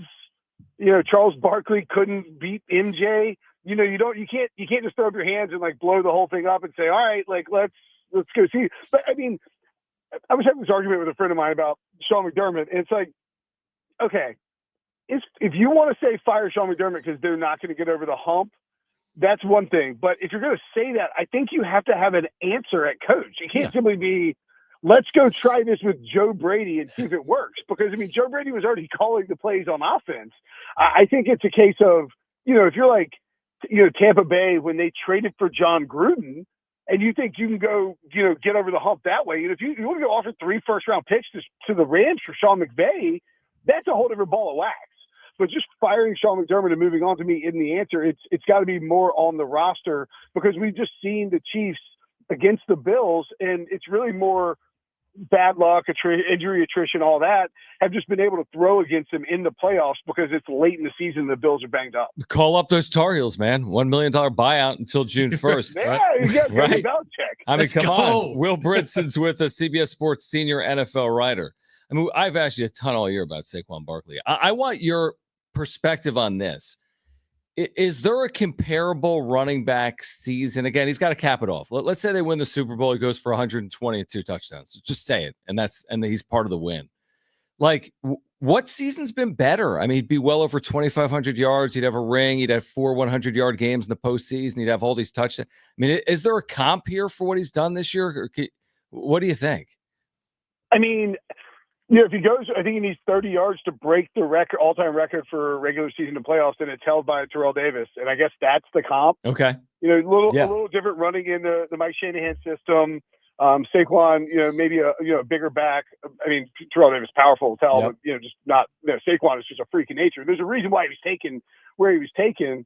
I think if he goes and gets the ring and caps it off with this incredible Super Bowl, if you look at the odds, and I haven't checked him today, so like they could have moved, but they're basically, he and Jalen Hurts are basically even for Super Bowl MVP, and I think you can easily make a case that if you're going to back somebody if you're going to bet on the Eagles to win the Super Bowl, Saquon might be the guy that you want to bet on to win MVP. Now we don't see we see the quarterback wins the MVP all the time, and obviously Jalen Hurts can steal the award with these tush pushes. He looks fine down there. The Chiefs, by the way, did a great job stopping the tush push against the Bills, who were maybe more effective than the Eagles with it this year. But Saquon it's just an unbelievable season. And I think sometimes, we get caught up in this, narrative stew where it's like, well, running backs deserve to get paid, but and like Saquon can be incredible, and he can be a perfect addition for the Eagles with what they have, the style of offense they want to run, the offensive line they have, the defense that came together because Howie Roseman invested in the secondary, without it also being the Giants are idiots for letting him go. Because I think all those things can exist, because if he's on the Giants, we're not having this conversation. It's more like he caught a bunch of passes and didn't attempt and ran for 2.5 yards per carry or something like that. I think, for me, that's sort of the narrative there. But yeah, it's an all-time running back season. And if he caps it with a ring and the Super Bowl MVP, it may very well go down as the best running back season of all time. And that game, from the jump, like it just felt, as soon as Saquon busted that open and the first play for the Eagles, you're like, okay, the Commanders are kind of outmatched here. I mean, Jaden Daniels had a fantastic year, amazing season for, being one of the worst teams in the league last year to being in the NFC title game. But if you're the Lions, you got to be kicking yourself real hard for this missed opportunity, huh? Yeah, and I mean, the Lions were still good against the run, so they would have been a much better matchup, I think, even though with all the injuries, who knows who would have come back in the conference championship game. They would have been a better matchup for sure, and certainly would have been able to move the ball, I think, more effectively. The Eagles would have had to play there, but it would have been a great game too. It definitely was a case of, and I'm an NC State fan, so I hate to try to bring this up, but I've had multiple people either A, bring it up separately, or B, agree with the comp. It's sort of like NC State's run to the Final Four last year, where everybody watching the sport is rooting for them. It's shocking that they came out of nowhere and made this run in the postseason. You start to talk yourself into the possibility of a title, and then you get down to the Final Four teams. It's the best teams in the league, on both sides, with the exception of the one sort of, I don't want to say Cinderella story, but a little bit in that regard. Two games on the road and 3 games on the road, right, for the Commanders, and you just run into the superior level of competition. And Dan Quinn, I thought it was really interesting. I don't think it necessarily matters in the grand scheme of things, but you go for it twice on 4th down on that first drive, and then you get that 4th and short, and it's like, well, they're obviously going to. Tom Brady's like, they're obviously going to go for it here, and I was thinking, yeah, of course they're going to go for it here, and he kicks the field goal. Yeah. You're like, man. You know what? If Saquon busts an opening play bomb here, you're going to feel really stupid about that field goal. And then immediately it felt like this game is over. The Commanders made a good fight, but yeah, they were definitely outmatched. All right, so let's turn our attention to the Dallas Cowboys and where next year's parade is going to be held after this Brian Schottenheimer's hiring. What did you make of the hiring and the press conference and everything that played out with Jerry Jones as well? Glory holes. I like Brian Schottenheimer. I think he's a good dude. I think probably in over his head here with this one. No head coaching experience. This is what sort of Jerry Jones has got a guy who's going to do what he wants, run the football a bunch, I guess. I don't know. I don't know what this is going to look like. It is. I think if you're like, I'm writing a story tonight for tomorrow for CBS for coaching grades. And I don't want to give the Cowboys an F because I think mostly because I don't want to be dragged in 3 years if Brian Schottenheimer wins 10 games and, and I look like an idiot. But I think if you're factoring in the process here, how is it not an F? Right. You dilly-dally with Mike McCarthy, who's won a bunch of games. If you bring in a different defensive coordinator, maybe he gets back to those winning ways. You have the stars and scrubs roster that you built out because you dilly-dally with signing Dak, with signing CeeDee Lamb. You're pushing the Micah Parsons thing down the road too far when you should just pay him as soon as you can. They're clearly some of the better guys at their positions. And then you fool around with the McCarthy stuff. You don't want to agree to his thing. You interview Deion Sanders. You let the Bill Belichick rumors run wild. And then you just hire the old OC who's already been there because it's easier to. And then the press conference. I mean, just the whole thing. It just reeks of everything the Cowboys do that we all know isn't very effective. And it's almost like Jerry Jones. Of course, he wants to win. I mean, he can't not want to win. but I think he enjoys the attention so much and all the discussion about the Cowboys and all the money that pours in from being, having the Cowboys brand, that he's maybe willing to sacrifice a little bit to win, which is just shocking. And I mean, I would be stunned if this works out for him. It feels a lot like a Chan Gailey style hire where this is the coach that's not going to push back on what Jerry wants. And it's everything Jerry's wanted since Jimmy Johnson, told him, like, yeah, this is, like, I built these teams. Jerry wants the credit, and he wants it by hiring, his guy. And it just feels like it's an obvious mistake to everybody but Jerry Jones. And it's not only that, like, it feels like Jerry's trying to hire like the Avengers of all the coaches that the teams they were previously with hated. You got Matt Eberflus as their DC. You got Nick Sorensen as their special teams coordinator, two coaches that were despised by their former employers' fan bases. Yeah, no, I will say Eberflus is like, he did a good job with the Bears defense. They went off a cliff when he got fired, and he has been in Dallas. And he's had success. I mean, I would have just run it back with Mike McCarthy and brought Eberflus in to run the defense. If you're going to do that, just give Mike McCarthy some money. Yeah. Like, what did Mike McCarthy do? I mean, I don't think that Mike McCarthy's the end all be all, but it's a guy who won 12 games 3 straight years. Had a down year this year, but Dak got hurt. Slow start when he had Mike Nolan as DC. Fix the DC issues, and I think maybe a little bit of it is too.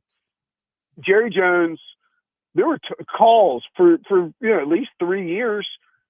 Should you move on from Mike McCarthy and promote Dan Quinn, because he came in and that defense is awesome and he knows how to hire a good OC. And you saw he got the most out of Cliff Kingsbury this year. And there's got to be a little bit of FOMO of letting Dan Quinn out the building and thinking like, we hire all these great coaches. We just bring somebody in. We just stay in house. I should have done it with Dan Quinn. Now I can just do it with Brian Schottenheimer. And then the teams, the guys that they're bringing in, I don't think they're necessarily bad hires, but first time head coach who, had a dad that was a really good coach, but doesn't have a history of doing this is a little spooky in that spot for the Cowboys. Well, enjoy the Pro Bowl games this weekend. We'll be watching. We'll break down the actual Super Bowl next week. We'll be at Camping World Stadium like everyone else. Of Radio course. Row. Yeah, no, we won't. Thanks, Will. Thanks, Catch up Will. next week. All right. Yeah, well, we'll get you ready, obviously, all week long for the Pro Bowl games.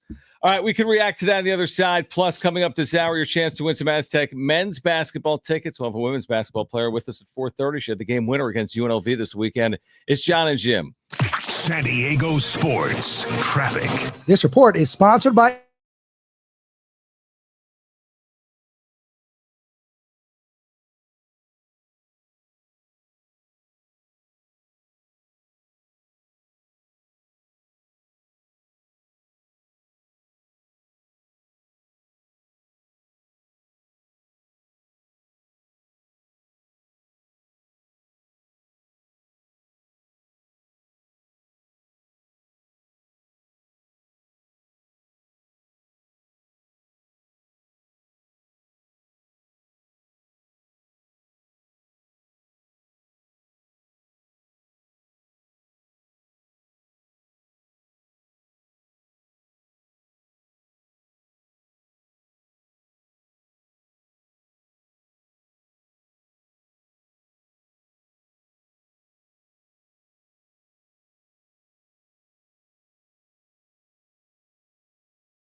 So coming up next segment, we'll give away Aztec men's basketball tickets for this Saturday at 5 p.m. That'll be after a conversation with a women's basketball player, Veronica Sheffy, who had the game winner at the buzzer against UNLV on Saturday. So after that conversation, we'll give away Aztec men's basketball tickets, so don't go anywhere.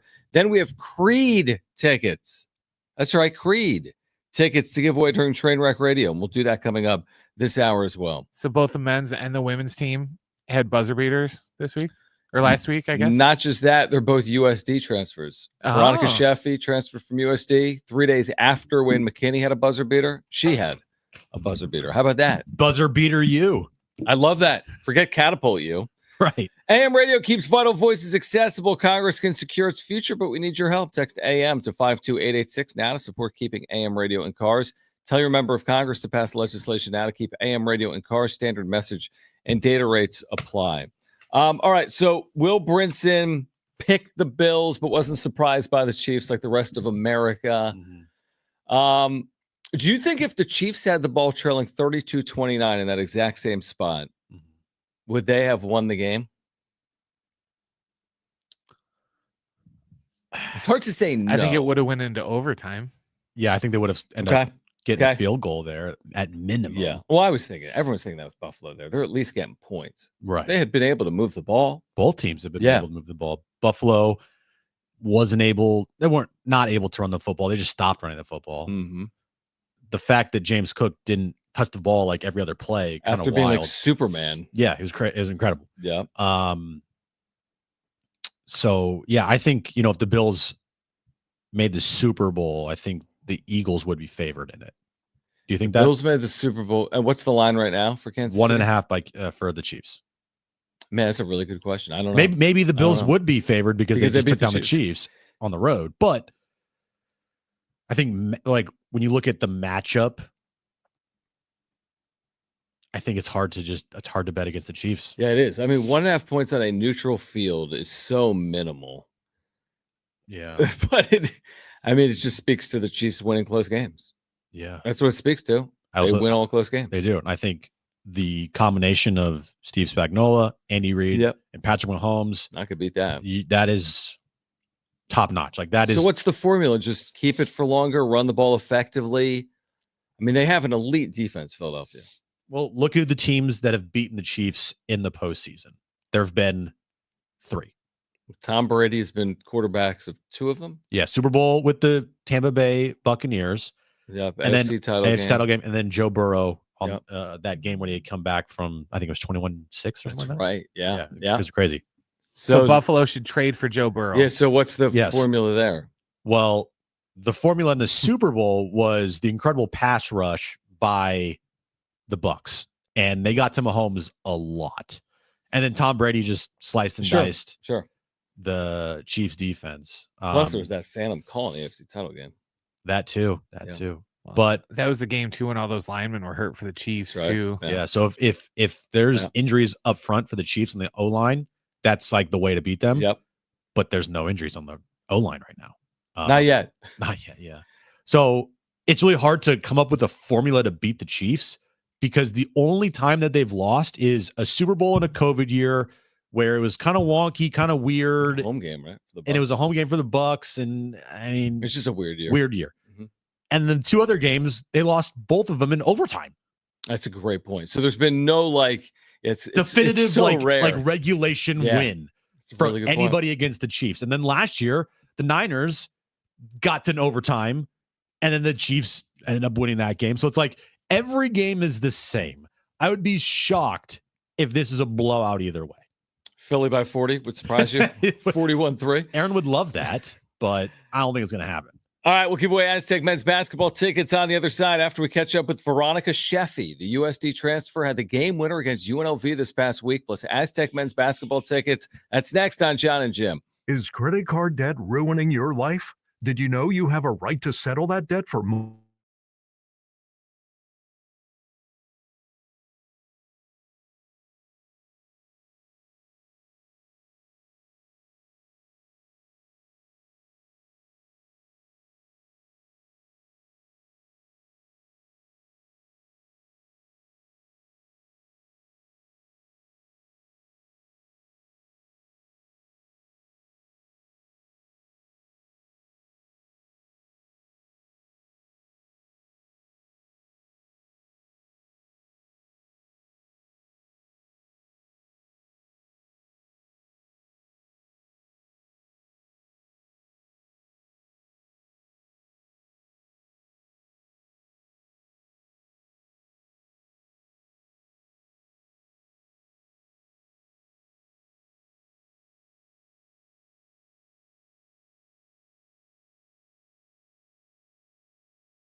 All right, this update is brought to you by Lowe's. We'll start with the Padres. They actually made a move today, first major league signing of the offseason, signing former All-Star catcher Elias Diaz to a one-year, $3.5 million deal with an option for the 2026 season. Other news with the Padres, Dennis Lin reporting today that Major League Baseball is expected to vote on Jon Seidler as the new control person of the Padres next week. And San Diego State takes on San Jose State tonight, 7:30 tip time, 6:30 is when our pregame coverage starts. You can listen to that game right here on San Diego Sports 760.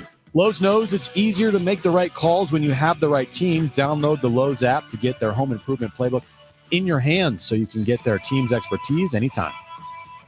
All right, so you're going to want to listen to this conversation with Aztec Junior women's basketball guard Veronica Sheffy, because after this conversation, we're actually giving away men's tickets for Saturday at Viejas Arena against the University of Wyoming. For those that missed it, I think this is such a cool story. Veronica's in her first year at San Diego State. She was at USD. She had a game winner against a really good team this weekend against UNLV at home. First Aztec win against UNLV in a while. And in addition to that, former USD player for the men's team, Wayne McKinney, had a game winner last week at Air Force. So kind of interesting how things work. But Veronica, first of all, thanks for hopping on and congratulations on the winner this weekend. Thank you. Thank you for having me. So we were just watching the play again at the break. I mean, it was actually a little bit like Wayne. I mean, you were in the front court, he was in the back court, but you did not have a lot of time. Something like 3 seconds. You get downhill, you get towards the basket, you're able to put it up and in. What are you thinking? That this play's drawn up? Are you thinking you're going to be able to get all the way to the baskets? You think you have to pull up? And take us through the final 3 or 4 seconds. Yeah, well, we were able to call a timeout before the play happened, and our coach drew something up for us, and we went out there to execute it. I knew I was going to get the ball, but the play didn't really execute it how it was drawn up just because of the space on the floor and stuff like that. So I just, popped to the top of the floor to get the ball, and I just knew I had to get to the basket somehow. And they're a pretty aggressive team, but I knew, they were going to be on me tight, but I still, just tried to get to the basket and get the best look that I possibly could. So, it ended up working out. So. Was that your first ever career game-winning bucket? Yes, it was. What was the feeling like? Because, I always feel like hitting a game-winning bucket or throwing like a game-winning touchdown or hitting a game-winning home run, like the feeling's almost like an out-of-body experience. What were you feeling in that moment when you saw the ball go through the bucket and you're like, oh my God, we just won the game? Yeah, it was a crazy feeling. Just being the game that it was, we knew it was going to be a dogfight the whole time. And so, of course it came down to the last second, we were prepared for that, but just seeing the ball go in the basket, just excitement. It was instant excitement, and having the team come out on the floor and swim the court, it was a pretty awesome experience. So definitely one I won't forget. Aztec Junior guard Veronica Sheffy with us right now, Jon and Jim, San Diego Sports 760. What type of confidence does this give your team? I think the Aztecs had lost 10 straight to UNLV.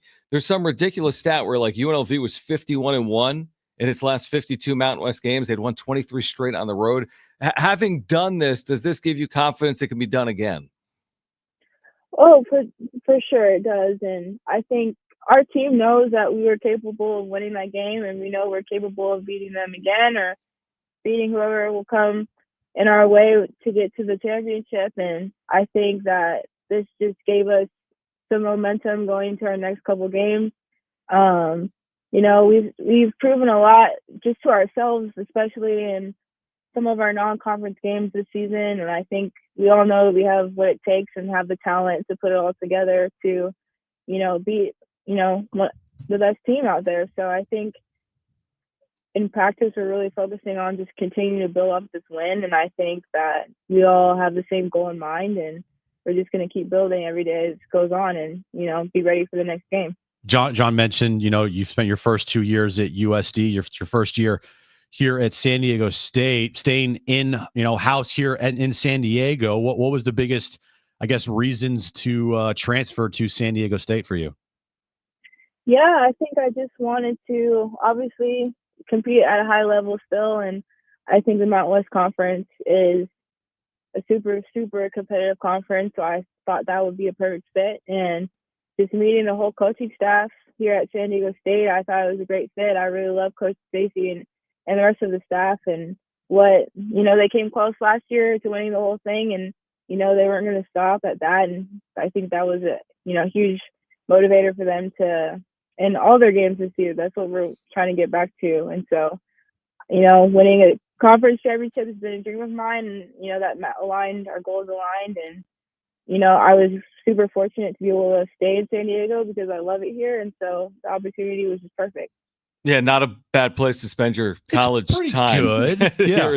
America's finest city. Veronica Sheffy with us right now. The USD transfer again had the game winner against UNLV this past weekend at Viejas Arena. You touched on this, Stacey Terry Hudson, who's done such a good job. I mean, Aztecs now looking for a third straight 20-win season. I don't think they had anyone leave via the portal last offseason. What is it like playing for Coach Hudson? Obviously, I know her husband's now on the staff as well. What's this experience been like for you? Yeah, it's been great. I think they just really do a good job of creating a positive environment for us in practice. And that was huge for me. We come in every day, and I think the standard's just set. And the group of girls that I'm around, we're all encouraging each other. I think it's just a really good place to be. And it makes basketball so much easier to perform, knowing that your coaches believe in you and trust you and are going to do what it takes to make you a better basketball player, as it's like all of us as a team and all of us individually as well. And there's a lot of skill work that we do, and each coach specializes in a couple of different things. And so I think I've just been really able to grow under this coaching staff. So it's been awesome. All right, be honest, Veronica. How many times have you watched your game winner? I've watched it a few times for sure. It's double digits. It's got to be double digits, right? It's double digits, huh? I'm not gonna lie. Yes. I would watch it like every second of the next 2 days after if I made a game-winning bucket. That's for sure. So no one's blaming you for constantly watching your game-winning bucket. We understand. Do you have a good friendship with Wayne McKinney, who made the same crosstown travel this past offseason? Yeah, I do. No, he's a super good friend of mine, and I think I don't know. It's crazy that it happened during the same week. He congratulated me, and I was super happy for him too. But it's definitely crazy. Super cool. Veronica, congratulations. I know you got a big one. They're all big. Week off as you get ready for New Mexico this weekend. Back home February 8th. Reminder for Aztec fans, tickets for Aztecs women's basketball game at home at Viejas Arena start at just $6. They are available at goaztecs.com. Veronica, continued successes. Congratulations on this weekend and all the success so far, and we're rooting for you here down the stretch as well. So thanks for joining us. All right. Thank you so much. All right. Great stuff, Veronica Sheffy. And again, stay with us because in about 2 minutes, we'll give away Aztec men's basketball tickets. You're going to need something from that conversation. We'll let you know when to call as we'll give away Aztec men's basketball tickets in about 2 minutes. You never had a game winner during your illustrious middle school, high school D2 career? No gym rat game winners? Yeah. There was actually one game. All right, here we go. It was during my gym rats.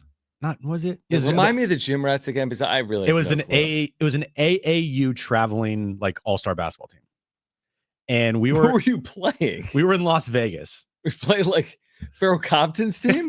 No, dude. We did play a team that had who did it have on it? Yeah, you told us this. It was like one of the Holiday brothers. It was torched us. Right. First play of the game was like a backdoor alley-oop dunk by them. I was like, oh, this could be a long day. Okay, so wait, you're on the AAU circuit. Yeah, right. On the circuit, traveling the country. And we're in Las Vegas. We're down by 3, and I had a game-tying 3 to send it to overtime. Did you lose? I think we lost. Yeah, but. You hit a game-tying 3 against the top AAU team in the country in some Vegas Premier tournament? No, don't take my words and twist them. It's like... Wait, but who is... So, you want an AAU travel team? Yes. With other people? Yeah, other actual, like, human beings. Was this the top AAU team from your town? Yeah. I have so many questions. Dude, you were at my wedding when you heard all of the stories. I didn't hear that much about like game winners or like beating like MJ's kid. It wasn't a game winner. It was like game-tying 3. Game-tying 3. Were you fouled? No. Okay. I just remember being hyped. Like I hit the game-winning 3 and I just turned out. I told you. Who told who? Because did they draw it up for you? Yeah. Would you get a little bit of a screen and just boom, pop? It was side out. Yeah. There was like, I think 7 seconds left. Ball goes to the top of the key. I come off a screen to the top, and it was like kind of like almost like a fade. Like it wasn't like a easy like shot. So it's you and Drew Holiday at this point. You're staring him down. I'm like, take future that. NBA-er. Yeah, right. No, it wasn't him. So it's like step back / fade back. It's kind of, yeah. It's like the Harden step back where you get like the full separation, like 2.5 steps. It's like one of those step backs where it looks like a travel. No, it was not. It was not that. Dude, is there video pictures? No, not a video of that. We've seen some stuff over the but years. there's some pictures. And the stuff. team's name was the Gym Rats? Yeah. But not JIM, right? No, GYM. They weren't named after you. The Gym Rats. Dude, we need a podcast. What do we mean? I need way more on this. We traveled to like Sacramento, Nevada, Las Vegas. Europe. Who was the best player on the team? Were you the best player on the team? No, I was not. No. It was this kid named Colin Hall and Dante. I forget his last name. Anyone play division something? Yeah.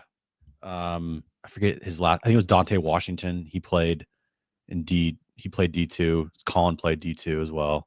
We had another kid that was like, he played, I think at Sonoma State University. He was really good. Did they just announce they're dropping athletics? They did. They did, right? Yeah, my brother went there. Okay, is that right? Yeah. They like just are cutting all the athletics there. It's ridiculous. All right. What school, I'll give you the hint here. What school did both Veronica Sheffy and Wayne McKinney transfer from? First caller that knows the answer is going to see the Aztecs men's basketball team on Saturday. 877-767-4760. Hold on one more time, then tell us who you're laughing at. 877-767-4760. What school did Wayne McKinney and Veronica Sheffy transfer from to San Diego State? First correct caller is going to see the Aztecs Saturday against Wyoming at 5 p.m. Tickets at goaztecs.com. How are we going to do this? We'll do Trainwreck on the other side. We won't call for it right now, Brent. Trainwreck Radio coming up next is Jon and Jim. San Diego Sports Traffic. This report is sponsored by San Diego Zoo Safari Park. MTB southbound 5 Mission Bay Drive. We have an accident that just cleared out of travel lanes. Traffic on the 5 and the 805 South still heavy into the South Bay. And northbound 15 got a crash just before the 76. Traffic's going to be slow on and off from Mira Mesa all the way up to Fallbrook on that 15. I'm Darren Edwards with a look at San Diego traffic. All February, guests 65 and older enter free at San Diego Zoo Safari Park. Enjoy the sights on the Africa Tram. Come face to face with tigers. Enjoy refreshments at Kajami Overlook. There's something for everyone at the San Diego Zoo Safari Park. All right, so what could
All right, we'll see you tomorrow. That'll We have do an it. Aztec pregame at 6:30. All right, Aztec pregame 6:30. Myself, Ben Fletcher, outside Viejas Arena. Remember, this game was moved up to 7:30-ish. And I think the gates open at 6. You're going to want to get there early, Aztec fans. The first 5,000 fans get replica red Aztec jerseys. Oh, must be nice. It's a red out. This is the game you should have gone to. I'll see if I can get you. You're going to have all the giveaways. Like, Jim, are you a season ticket holder? No, I work with John. That's how I roll. I get all the giveaways You from love Petco, and I giveaways. get all the giveaways from Viejas, and I don't attend any games. You do love giveaways. No, I do go to a lot of Padres games. I just haven't been to an Aztec game in a while. Sorry. I won't even give you a hard time. All right, here's the deal. We do trivia, normally this segment. Correct. Mom, I'm done with my segment. Something weird about the word segment. You know what I'm talking about? No. John Clayton. Mom, I'm done with my segment. Oh, wow. Oh, good pull there. Yeah. But I remember one time Brian Long, our former program director. Yeah. No. Yeah. Who's back with the company. Yeah. He was like, don't say segment on there. Because it's like, I don't know. I just thought of it. Because you're not supposed to be like coming up next segment. I mean, what is that? It's kind of like coming up next. Yeah. Or like announce, man, we're running up against the clock here. We gotta, like nobody knows what that means. nobody cares. Yeah, exactly. Like, oh, we're gonna blow past this break. What does that even mean? It's such a good point. Who cares? I've said it sometimes, but there's some people that I think say it like religiously. Yeah, like nobody really gets. What are we talking about? Anyway, if you want 2 free tickets to see Creed this summer, Wednesday, August 6th, North Island Credit Union Amphitheater, call right now, 877-767-4760. How do you like that? 2 free tickets to see Creed Wednesday, August 6th at the North Island Credit Union Amphitheater. Can you take me higher? That one. To a place. I forget.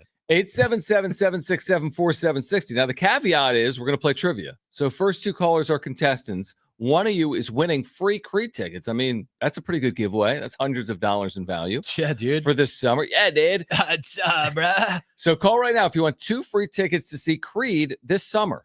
877-767-4760. Pretty cool giveaway. Call right now. 877-767-4760. This is August 6th at the North Island Credit Union Amphitheater. Tickets, by the way, at Go Aztecs. The Go Aztecs. They have a side business with Creed. Imagine that. Like, yeah, we're a nonprofit university, but we also do Creed tickets. What? Ticketmaster.com. There you go. Ticketmaster.com. Creed. Want some Creed in your life? Call 877-767-4760. That's right. How you doing? Now, Kristen is texting me saying she wants the giveaway. I got it. She wants to go. So to that Creed? means she wants the Aztec red replica jersey, which means if I get one, it's Kristen over you. Okay. For a first time. That's okay. It's okay, Kristen. You can have the red replica jersey. Right. I'm okay. And it's a red out tonight, so that makes sense, right? Yes, John. Anyway, let's play. Greetings. Here we go. Time for Team John versus Team Jim. You want me to play? 3 questions, 2 contestants, 1 lifeline. All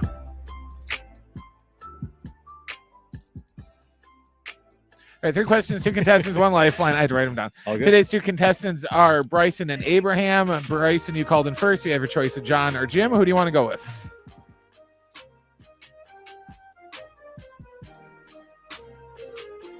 He's got enough to it. There you go. It helps if you put him on the line. Okay, Bryson, who you want for your partner today? Let's go with John. John and Bryson, I like it. All right, Abraham, you get Jim, okay? Awesome. All right, Brent, what's the question of the day? All right, guys, today's question. Can you name the 10 players with the most career catches in Super Bowl history? So we're looking for the 10 players with the most catches in the Super Bowl. Ooh. Oh, actually, it's Hello? career. Hold on, John. It's the 10 players with the most career receiving yards in Super Bowl history, not catches. Most receiving yards in the history of the Super Bowl. Okay. Abraham, you're up first. What's your first guess? You do have a lifeline if you want to use it. I'm going to go with Gronkowski. Gronk. Good guess. On the Bryson, list. you're up next. What's your first guess? Seattle fan for life and Seattle Seahawks legend, Jerry Rice. Whoa, Jerry whoa Rice. there, Bryson. Those are Fighting words. Fighting words, bro. But I get what you were doing. Abraham, you're up next. What is your second guess? And you do have a lifeline if you want to He's use the it. greatest Raider too. Yeah, he was a great Bronco Honestly, too. Keep it with the Patriots because they're there all the time. Let's try Wes Welker. Wes Welker on the list. No, good guess. All right, Bryson, back to you. What's your second guess? You do have a lifeline if you want to use it. Full summer enthusiast, Travis Kelce. Travis Kelce, Taylor Swift's boyfriend on the That's list. right. Yeah. Abraham, you're going to need this to stay in the game. What is your next guess? You do have a lifeline if you want to use it. Let's go, Jim. Let's hear it. What do you got, Jim? All right. Well, let's go with Rich Orenberger's best buddy, Julian Edelman. He was on the podcast. He was on the podcast. You take that. Yes, 3 Patriots. Let's go. One of them was going to be on the list. Yeah. It wasn't Wes Welker, someone else. All right, Bryson, you can win it here with the correct answer. What do you got? Jim stole it from me, so that's crap. John, let's hear what you got, dude. All right. So wait. All right. So this is most career receiving yards. So who's been taken? It's been Gronk. It's been Jerry Rice. Who else? Kelce and Edelman. Yeah. How about T.O.? Ooh. He did have a. Okay. Do you take that, Bryson, or take someone else? I'm not gonna take that because I can only recall like one Super Bowl. I feel like unless I'm out of my mind. Right. Okay. What do you got? He was amazing in it. 20 catches. Let's go. I'm gonna pull this out of my behind. Who is the guy? Okay. Yeah, 5 seconds. Let's go with Lynn Swan. Lynn Swan. Lynn Swan for the win. That is clutch. Is T.O. on the list? No. Oh, you idiot! You don't know football. Like 40 catches when he came out of like the hyperbolic chamber. Right. How many catches did he have in that game on a broken foot? 20. Broken leg. I think it was 20. And they're like, he should have gotten the ball 30 times. Dude, that was so good. That was an amazing Super Bowl. How many catches did he have? Well, okay, who's on this list? Brian will tell us who's on the list. We have our winner, which is Bryson, who didn't take my advice. But who's on the list? All right. Jerry Rice is number 1. Gronk is 2. Lynn Swan. Well, Gronk is technically tied with 2 with Lynn Swan. Okay. Then Kelce. Then Edelman. Andre Reed is number 6 from the Bills. Another Patriot. Deion Branch is 7. Another Patriot. Danny Amendola is 8. Then John Stallworth, and then the playmaker, Michael Irvin. Michael Irvin would have been very good. Let's try to look this up. You just got to ask Google, dude. How many catches did T.O. have in that Super Bowl? Did T.O. have? They know everything. All right, hold on. Here we go. Everyone. He had it was 9 receptions? No. He had 9 catches for 122 yards. It felt like it was like 19. No. He had 14 targets, 9 receptions, 122 they should have yards. thrown it to him more. He was good. That's pretty good considering he broke his leg like 2 weeks before the Super Bowl. Yeah. No, you're right. You're right. Yeah, 9 catches? That was like 30. No. All right, on the other side, just felt like it. Back to where we started the show here today. Matt Seidler and the Seidler Bros have responded to Sheel Seidler's lawsuit. We've got the latest for you on the other side. We're here until 6 p.m. Aztec pregame will begin at 6:30. San Diego State and San Jose State coming up tonight at 7:30. Don't go anywhere. Hour 4, Jon and Jim. It's yours next. San Diego Sports Traffic. This report is sponsored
All right, this update is brought to you by Lowe's. We'll start with the Padres. They have made a move today for Elias Diaz, a major league move, signing to a 1-year, $3.5 million deal with an option for the 2026 season. San Diego State, they take on San Jose State tonight, 7:30 tip time, 6:30 pregame. Listen right here on San Diego Sports 760. Lowe's knows it's easier to make the right calls when you have the right team. Download the Lowe's app to get their home improvement playbook in your hands so you can get their team's expertise anytime.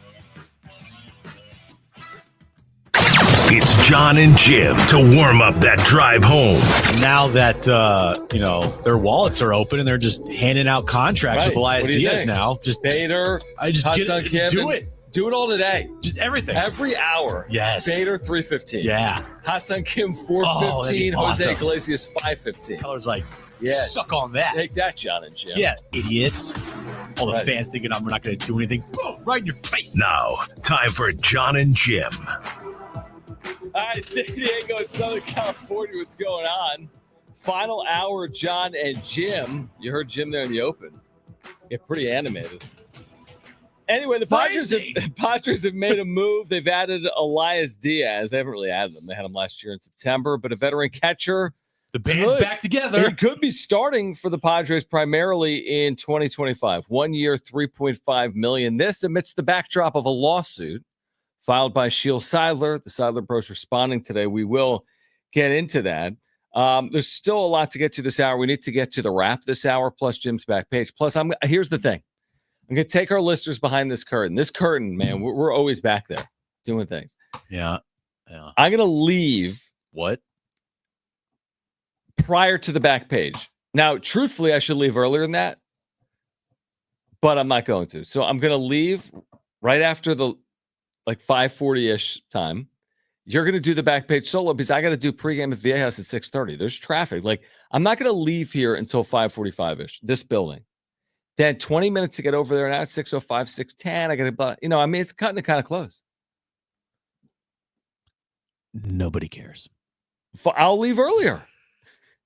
I meant the listeners. Nobody. Yeah, because nobody's listening to back page. I'm going to throw this cup of water. I like back page. A lot of people listen. JD Wicker texts me all the time. He's like, what is Jim talking about? Yeah, it's true. Exactly. So people are listening, bro. What's your reaction to the big news of the day, Elias Diaz, that everyone's talking about? Veteran catcher, 34 years of age, or 35. That's where you want to go? Well, I mean, just the jumping off point. No, I kind of want to go to what the Seidler brothers alleged today, which is they lost out on Roki Sasaki because of the timing of Sheel Seidler's lawsuit. Just an amazing quote from the Seidler bros. Quote, during a crucial time when Padres management was in late negotiation stages with a star pitcher, a.k.a. Roki Sasaki. They didn't say Roki's name, but anyway. Mm-hmm. Sheel's lawsuit recklessly suggested that Matt and his brothers were plotting to relocate the Padres elsewhere. What if, because they didn't mention Roki's name. What if it's some other pitcher? Right. When you said it that way. What if it was like... Yeah. They had a deal done Corbin with Burns or something. Right. I didn't think about it that way. That's interesting. Well, I think we can put two and two together. Because Joel Wolf also speaks as well, and he's quoted. Like, yeah, it was kind of caught.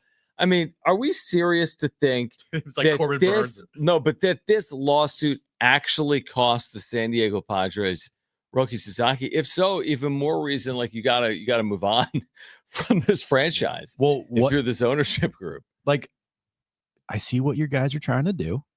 I see it. You got blasted by Sheel, and now you're trying to blast back and use her as the reason why you didn't land Roki Sasaki. And to put what's happened this offseason, which has been nothing other than Elias Diaz today, on the shoulders of Sheel, that's, to me, kind of ridiculous. It's kind of like two wrongs don't make a right. Let me explain. She said, hey, if they have control of the Padres, they could relocate. Might not have been the best thing to put in there. It raised eyebrows. Yeah, I never agreed with that statement from Sheel. I didn't like it. So, okay, that's not great. I understand being upset. But then you throw it back. It's like, don't fight with like stones. That doesn't make sense. But you know what I mean? Like, so she said that, hey, they might relocate. And they're like, well, we didn't get Roki Sasaki because of your lawsuit. Like, two wrongs don't make a right. I bet you a lot. Say this lawsuit never gets out. I bet you the same things I bet you the same things would have happened. They would have lost out on Roki to the Dodgers. They would have not re-signed Jurickson Profar. There would be little to no moves, and they still would be in the position they are in now, even if the lawsuit didn't come out. If it didn't come out or if it didn't exist, as in if Sheel Seidler, as of today, it didn't exist. So she hasn't filed a lawsuit. Let's say she's going to file it in the future, July 3rd. Yeah. So there's no lawsuit. Anything that's happening is all behind closed doors. You think nothing's different with the Padres offseason? It doesn't change the fact that they're dealing with money issues. Does the lawsuit change No, any of not that. No. The lawsuit is just about control of the team and assets going forward. Does it change the perception of the Padres from the outside? You're Roki Sasaki and his representation. You're looking for a stable, secure landing spot. Yeah, but that would also, you would have to imply that Roki was going to pick San Diego.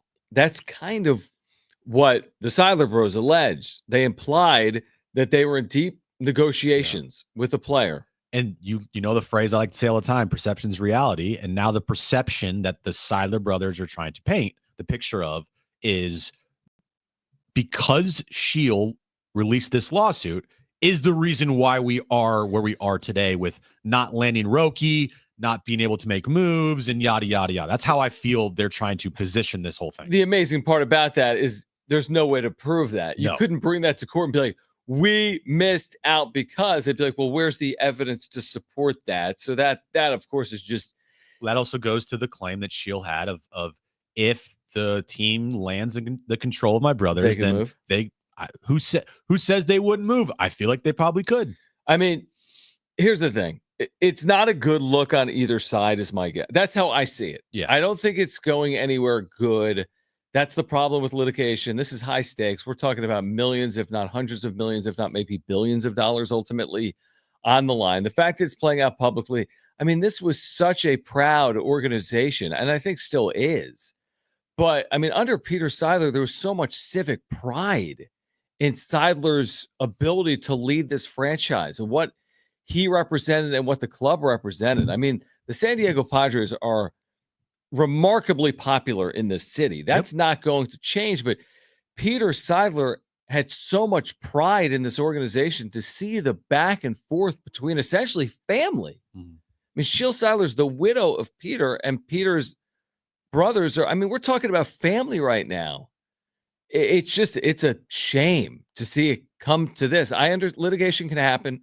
That is possibility, but for it to play out publicly like this, Jim, the back and forth has been going on for 3 weeks. We saw stuff 2 weeks ago. The Seidlers were mad that she said relocation, and now today, the back and forth from Sheel. And I mean, how is this going to end is a very, very fair question to be asking. Thinking about, because I see a lot of people in our chat that are firmly against Sheel, like firmly against Sheel. They think she's the worst thing ever.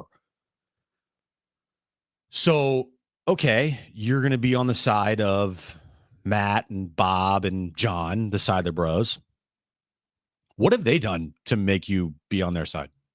What have they done to make you believe in them? Well, okay, I'll be that side for a minute. Okay. You want me to play I wear Seidler Bros t-shirts to the ballpark. I just got a full. Nice. I got 144 of them for my buddies. Wow, nice. We're Team Seidler Bros. Are you in the right field or left field bleachers? The Seidler Bros hooked me up. I'm field level. Oh, wow. I'm in Lexus Club. So you're better than Sheel. Oh yeah. We got the full hookup. Yeah, great. Here, I'll play that. No, but seriously though, Jim, I'll play that because Peter Seidler left the club, for all we know, to the Seidler Trust. Correct. The Seidler Trust representatives are his brothers. Therefore, that was Peter's willful action that the club is in the hands of, whether it's Jon Seidler or Matt Seidler, whomever. What are the other brothers? Richard? Bob and... Okay, so that was Peter's decision. We have to think that a billionaire would have had this pretty well thought out. He had a trust, right? Yeah. So he had a feel for the future direction of the franchise. For whatever reason, Sheel wasn't a part of that trust, right? She wasn't a voting member of this trust, correct? If that's within the legal documents, then yeah. I guess. So that's my point on, like you said, what has the Seidler Bros done to win you over? Well, nothing other than if Peter's wishes were for the club to ultimately end up in the hands of his brothers, then I'm going to allow his wishes to be granted. So if the widow of the most beloved owner this city's ever seen is claiming wrongdoing by the people that Peter left in charge, don't you think you would take that kind of seriously? I take it seriously. Yeah. But I got my Seidler Bros t-shirts. I'm just saying equally seriously is if Peter's wishes were to leave the club to his brothers. So you're immediately going to, take the word of people that you've never seen, never heard. No. But Peter, there's a document. Yeah, I know there's a document. I'm just trying to say the people out there that are trying to smear Sheel and say that she is the reason why all of this is happening and all the bad things. And they didn't get Roki Sasaki and they lost out on Profar and yada, yada, yada, right? Yeah. That's not fair. That's completely unfair. Yeah, I agree. To go that route. And then in turn be like, all right, we're going to just say the word of Peter's widow doesn't mean anything. And we're going to back the people that we've never heard from ever. Well, so life is about, you kind of choose a side. We saw the lawsuit, we're like, yo, Team Sheel. And then 3 weeks passes and you see some of the other side of it. I just think that each side deserves its day in court is what I would say. I'm with you in your point. Jon Seidler's not Peter Seidler. But that doesn't mean he's not the rightful chairperson of the San Diego Padres. Yeah. And whatever Peter wanted is what should happen. That's what I'm saying. If MLB had a document, Kevin Acee came on with us weeks ago, not this week. Yeah. And said each club has a document, or MLB has a document that says if something happens to the chairman, this is the direction an organization goes. They got a document that says in the event of this person's passing, this is where the club goes. Because Major League Baseball is not going to put up with this. It's their brand too. Imagine if all these clubs are like just hanging the balance of all these personal battles. So there's got to be something legally that says, in the absence of Peter Seidler, who controls the team?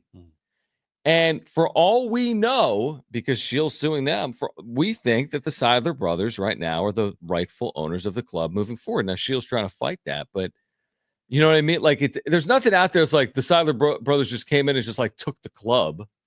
No, like, you know what I mean? They're following some document that says they're in control of the team. Yeah, the claim that she made that they're gonna just move the team, I think, was ridiculous. But I have to look at some claims that she made and look a little deeper of like, hey, are they going to be running this team to the level of honoring Peter's legacy? Sure. Like, are they going to be doing that?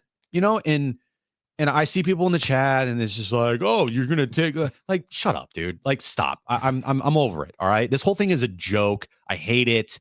And to be honest with you, like, sell the damn thing. Eventually get to the point of selling it because there's no good outcome here on either side. It's going to be a mess either way. And that's what the most frustrating part is. Like, take a side. Okay. Right. But I mean, I'm Team Padres here, and what's best for this team, what's best for the fan base is not this. So it's stop. Done. Like, sell the team eventually. Get it over with. Rip the Band-Aid. All right, let's hear from Ken Rosenthal on the other side. Like, how is this impacting the Padres? If you missed this earlier, Ken Rosenthal on the impact of the lawsuit on AJ Preller's needs in terms of what he needs to do this offseason. We are here until 6 p.m. Jim's back page coming up. It's Jon and Jim. San Diego Sports Traffic.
All right, make sure to download the all-new iHeartRadio app.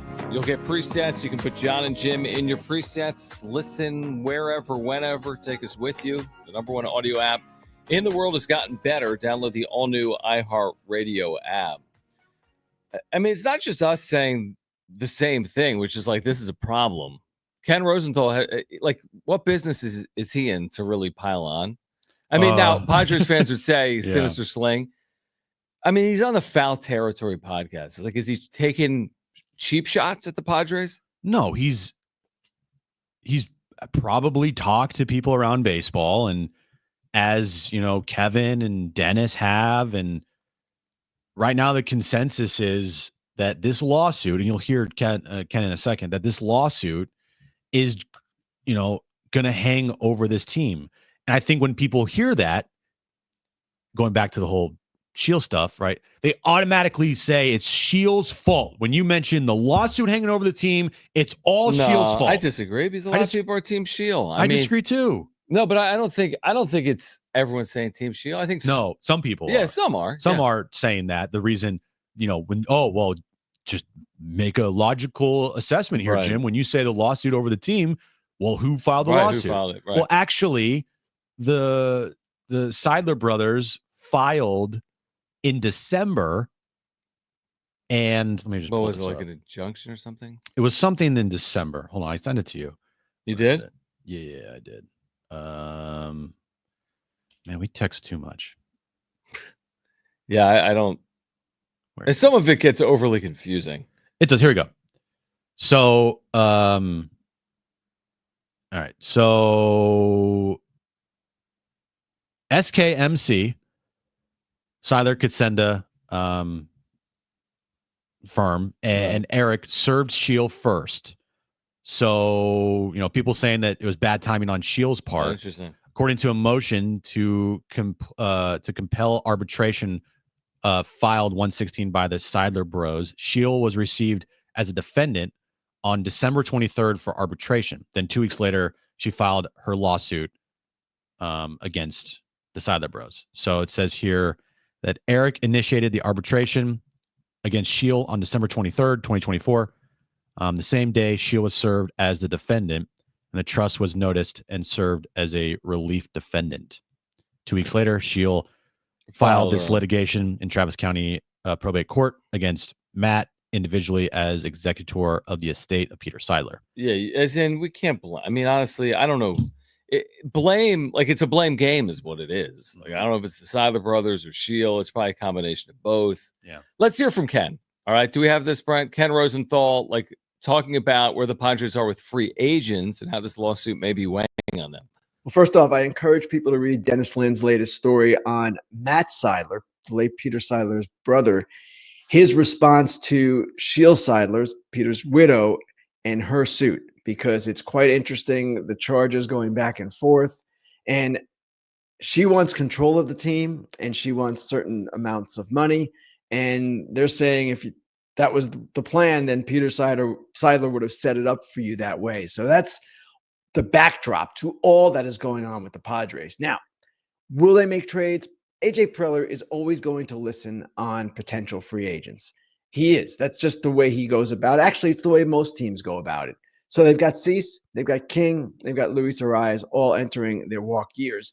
And I would imagine Cease as the most expensive would be the one that they would want to trade the most, but maybe they could get more for King, who is looking like he's heading for an arbitration hearing.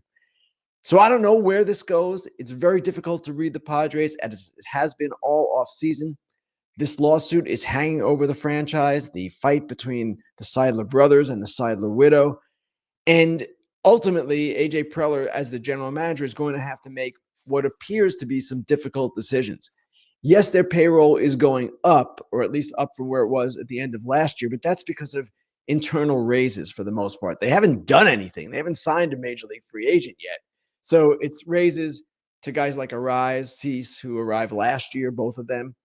Also, this is the first year, I believe, or 1 year of Darvish's new deal. They've got things going on with them in their payroll internally that is putting them in a difficult spot. So again, I would hesitate to make any prediction on how this is going to end up, but Clearly, they were listening on their players. Not surprising that they would listen on their players, but against the backdrop of this legal fight, it becomes more curious exactly what they're going to do. Do you want to hear the statement from Sheel response to the Seidler Bros today? There's not another response. No. Okay, yeah, No. sure. Let's see here. A statement on Tuesday from the counsel for Sheel Seidler said, quote, "The response, for all of its bravado, is especially thin in responding to the very specific and serious allegations of Matt and Robert Seidler's breaches of fiduciary duty. It's ironic that they accuse Sheel, Peter's wife of 2 decades and the mother." Well, lost it here. Where is it? It's ironic that they accuse Sheel, Peter's wife of 2 decades and the mother of his 3 children, of misusing his assets, while at the same time they have reaped the benefits of Peter's generosity for decades. The fact is, we will win in court because the defendants have shown they have no case. In short, their response is a total strikeout. It does, yeah. I mean, it's not great. It's not great. And there's no real end in sight. And honestly, I think there's 2 options: a settlement or a sale. Yeah, I hate it all. I hate it all. It sucks. And the sooner this thing gets resolved, the better. Because this black cloud is going to be hanging over this franchise for a while. That's a long way from leading the Dodgers 2-1. Oh, my God. I mean, it feels like forever ago Yep. that was playing out. All right, Jim's back page is ahead. We're here until 6 p.m. Aztec pregame will begin at 6:30. It's Jon and Jim. Hey, it's Fletch, and Prize Picks is the best place to get real money sports action.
This update is brought to you by Lowe's. Padres made a move today, signing veteran, former All-Star Game MVP catcher Elias Diaz, 1 year, $3.5 million deal with an option for the 2026 season. And Aztecs, they play San Jose State tonight, 7:30 tip time, 6:30 pregame right here.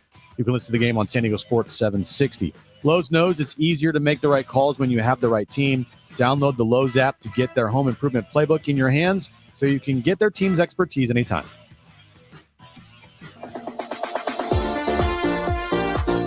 All right, Aztec Spartans at 7:30. Pregame coverage at 6:30. By the way, someone DM'd me and said, like, you're going to need more than 20 minutes to get down there. Which I have. I have more than 20 minutes. Okay. But unlike, I mean. What? You want to leave right now? Yeah, but I'm already back. I mean, I should have, but whatever. Fletch is there. He can start. Yeah, it's a good point. Fletch is there. It's a very good point. Yeah, you're fine. Yeah, it's not like fine. you have to like start You're the right. whole thing. Yeah. You can just Fletch can start. Yeah, You can join in. Fletch, you hear that? Yeah, it's okay, Fletch. He'll be fine. Everything's going to be Didn't realize the big San Jose State game. Well, it's also Jersey giveaway night. So that's what Yeah, I mean, well, every game there's 12,000 people. You don't realize it because you're never there.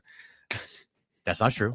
I'm kidding. That is not true. I'm kidding. All right. So, yeah, I mean, the big story today, again, was, the response from the Seidler Bros to this Sheel Seidler lawsuit. The secondary story, which we kind of joked about, but actually is probably more meaningful for our listeners, is Elias Diaz, because they just need to fill out spots. Like spring training is a couple of weeks away. They have to fill out these spots. They did that to some degree today. Like it's an actual major league deal. It's the first time they've spent money this offseason, $3.5 million. So the whole organization's paralyzed. They have no money. They can't do anything. I guess they proved some people wrong today by spending $3.5 million. So it's funny because Dan Zimborski this morning posted a sneak peek at his Zips projections for the 2025 season. And then later in the afternoon, he updated it with the Elias Diaz signing. Oh, really? Yeah. So in the morning, the combination of Luis Campisano, Brett Sullivan, and Martin Maldonado got a .8 WAR behind the plate. An updated Zips projection with Elias Diaz with him and Luis Campisano was worse at a .7 WAR projection for the season. Comical. Yeah. So I mean, it's just projections. It's. What do you make? Okay, so Dan Zimborski's with us every month essentially, and he does projections for a living at Fangraphs. And like you said, he did the sneak peek of the Padres projections, but he didn't put out win totals as of yet. No. And I added the whole thing up, Jim. I don't really know what to make of it. I mean, there's some good in here, like Tatis, he says like a 6 WAR season. Merrill close to 5. Machado close to 4. Cease, King, like good years, right? Darvish, decent year. But I don't know what to make of this because I'm not really comparing it to other teams. Like, does this add up to an 89 win season, an 81 win season? I'm presuming somewhere in between. Right? What it shows me is that they have huge holes in left center. I mean, Profar had a what 4 WAR last year, 4.5. I think he had right under a 4, like a 3.9. Okay, WAR. okay, but so still, so they're minus 2.5 there. Yeah, Campy, not Campy. Higgy. He had, what did he have last year? He had to have like a close to a 2 WAR. Yeah, so they're minus there. And then their rotation after Cease, King, and Darvish, you're kind of like, it's like nothing left. Really, not a lot there. Their DH is, bunch of. Oh yeah, I didn't even see the DH. You got Eggy Rosario going to probably get an option. You got Tirso, Luis Ariz when he's out there, not playing first base. Same thing with Manny Machado if he gets a day off, right? You're going to have like Wadey out there a bunch, and you got left field with Tirso and Brandon Lockridge, and you're just like, okay. I don't know. Yeah, I'm with you. I don't know. I mean, I guess it speaks to what we've been saying, which is back of the rotation, left field, catcher, DH, our problematic bench is a problem. But I look at this on paper and I'm like, oh yeah, Merrill, Tatis, Machado, Cease, King, Darvish, this bullpen. It gives him like a 3 WAR for the entire bullpen. I don't know if that's accurate or not. I just need to see what he actually projects. I need the Zips projections. Like, are the Padres going to be a team entering the year that are predicted or projected to win 81 games? Or are they going to be projected to win like 88 games? That to me, you talk about perception and reality. That's everything to me. Are they supposed to be a playoff team next year? Or are they supposed to be a 500 team next year? I think we can all agree on this. Going into the 2025 season, they are a worse team than they were to end the 2024 season, correct? Barring some drastic change in the next month or two. Right. Big, splashy trades. Yeah. Savvy signings. But I think you could say with pretty close certainty that the 2025 roster as it's constructed right now is worse than the 2024 roster at the end of the season. Okay. And that happens, right? Yep. You know, you don't always get, better in the offseason. You might sell that you got better, but you can see like a team if they got truly better or not. Like the Dodgers, they got better. There's no way around it. They got a lot better this offseason, and they just won a World Series. I agree. Yankees, they also won Soto. So how can you say they got better in the offseason? Mm-hmm. They were in the World Series. So I get that. But like I'm hoping that this franchise kind of realizes where this team is at in the course of their run here, that you're in a small window of time to try to maximize all of these players that you have under contract. Yeah, like Machado turns 33 in July. And I've said this before, you said it before, we harp on it a lot. Why aren't you doing everything you possibly can to win in the here and now with these contracts in this time that the Padres are in? Is crazy to me if they're not doing it. Mm-hmm. And so when they make no moves and fans get upset, you shouldn't be surprised because they all think the same thing. We are in this window with the players that we have under control. Why aren't we doing everything we can to try to win now? Like, isn't that the goal? And I get it. If you're Preller, you got to think about the future. But you know what? Fans don't really care about 2027. It's not a Preller thing. It goes back to every conversation since January 6th. I mean, this ownership thing's real. Their budgets are real. They don't have monopoly money. But you're right. Like Bogarts turns 33 October 1st. And is he going to get Machado better? turns 33 July 6th. You got an aging core. Darvish is old. Okay. So yes, you have Tatis Merrill. There's a flip side to that. I like Tatis Merrill, King, Cease in the here and now. But that goes to your point. Tatis Merrill, King, Cease aren't going to play together forever. No. King and Cease might both be out the door. Oh, it probably will both be out the door. We'll see about King. That's the one, like, you talk about the thing that Preller has down his pants, per Mike Sheel. Oh, really? The one card he might be holding, and I'll believe it when I see it. It has more to do with ownership than him. Is can they find a way to resolve these King differences with an extension? So they haven't come to terms on a 1-year deal. Could they come to terms on a 2-year deal? If they weren't willing to give Profar $42 million, why would they give Michael King $100+ million? Fair. like what? If they're not willing to give Profar, because King has more value. I know, course. But I mean, it's a very fair deal for a guy that's very valuable to your team. I've heard this a lot too. Profar, 1-year wonder. Guys, look at what he has done in his career as a Padre. That's who they were paying for. Mm-hmm. I don't care about what he did as an Oakland A or when he was with the Rockies. It's a reasonable deal for now. What he did with the Padres was worth that money. Yeah, he accumulated almost over a 9 WAR total with the Padres in 3 3 seasons. He was such a big part of 2022. He was a big part of 2020, and he was a huge part of 2024. All seasons the Padres had success in. And if they're not willing to give $42 million, $14 a year for that guy, you think they're willing to give Michael King 5 for 100? Just remember that I'm holding out hope. I'm not saying 5 for 100, but I'm just saying give him an extra year. At least you're not holding breath because you might be dead. True, and he's not going to sign a 2-year deal. No. All right, Jim's back page coming up next. San Diego Sports.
right, wrapping up today's show on a Tuesday. It's still, I can't believe it's only Tuesday. Like, it felt like a long week already, but John is on his way to Viejas Arena. Our Aztec pregame show starts at 6:30. Earlier tip time tonight, 7:30-ish, probably closer to 7:40. You can listen to the game right here on San Diego Sports 760 against San Jose State. All right, Brent, let's just get to it. It's time for Jim's Back Page. I got to blame the fans and the media. And after that, it's the lineman's fault. It's the coach's fault. The owner's fault. The turf, referees. Today's stories that you might have missed. Coca-Cola, my number one soda, by the way, is going to release a new flavor going on sale on February 10th in the United States, not just like across in Canada or whatever. The new flavor, orange cream. Nah, I'm good. Yeah. A year after the launch of the short-lived Coca-Cola Spiced, Coke is adding another new flavor to its lineup. Coca-Cola Orange Cream is scheduled to go on sale February 10th in the United States. It will be sold in regular and zero sugar varieties. Coca-Cola said the other day that it developed a soda which mixes cola with orange and vanilla flavors in response to growing consumer demand for the comforting, nostalgic flavor. Everyone loves lies. No, nobody is demanding orange Coke. Everyone loves, I mean, by everyone, I mean me. I love Sunkist. Sunkist is great. Or I love, what's the soda? Crush. Crush is good. Orange soda. Crush is good. But I drank Sunkist like it was water back in the day. Like Good Burger. Cal likes orange soda. Exactly. You're not beating that. And to make a like alternative to that, I get it. You just want to make more flavors and make more money. But still, I'm like, no.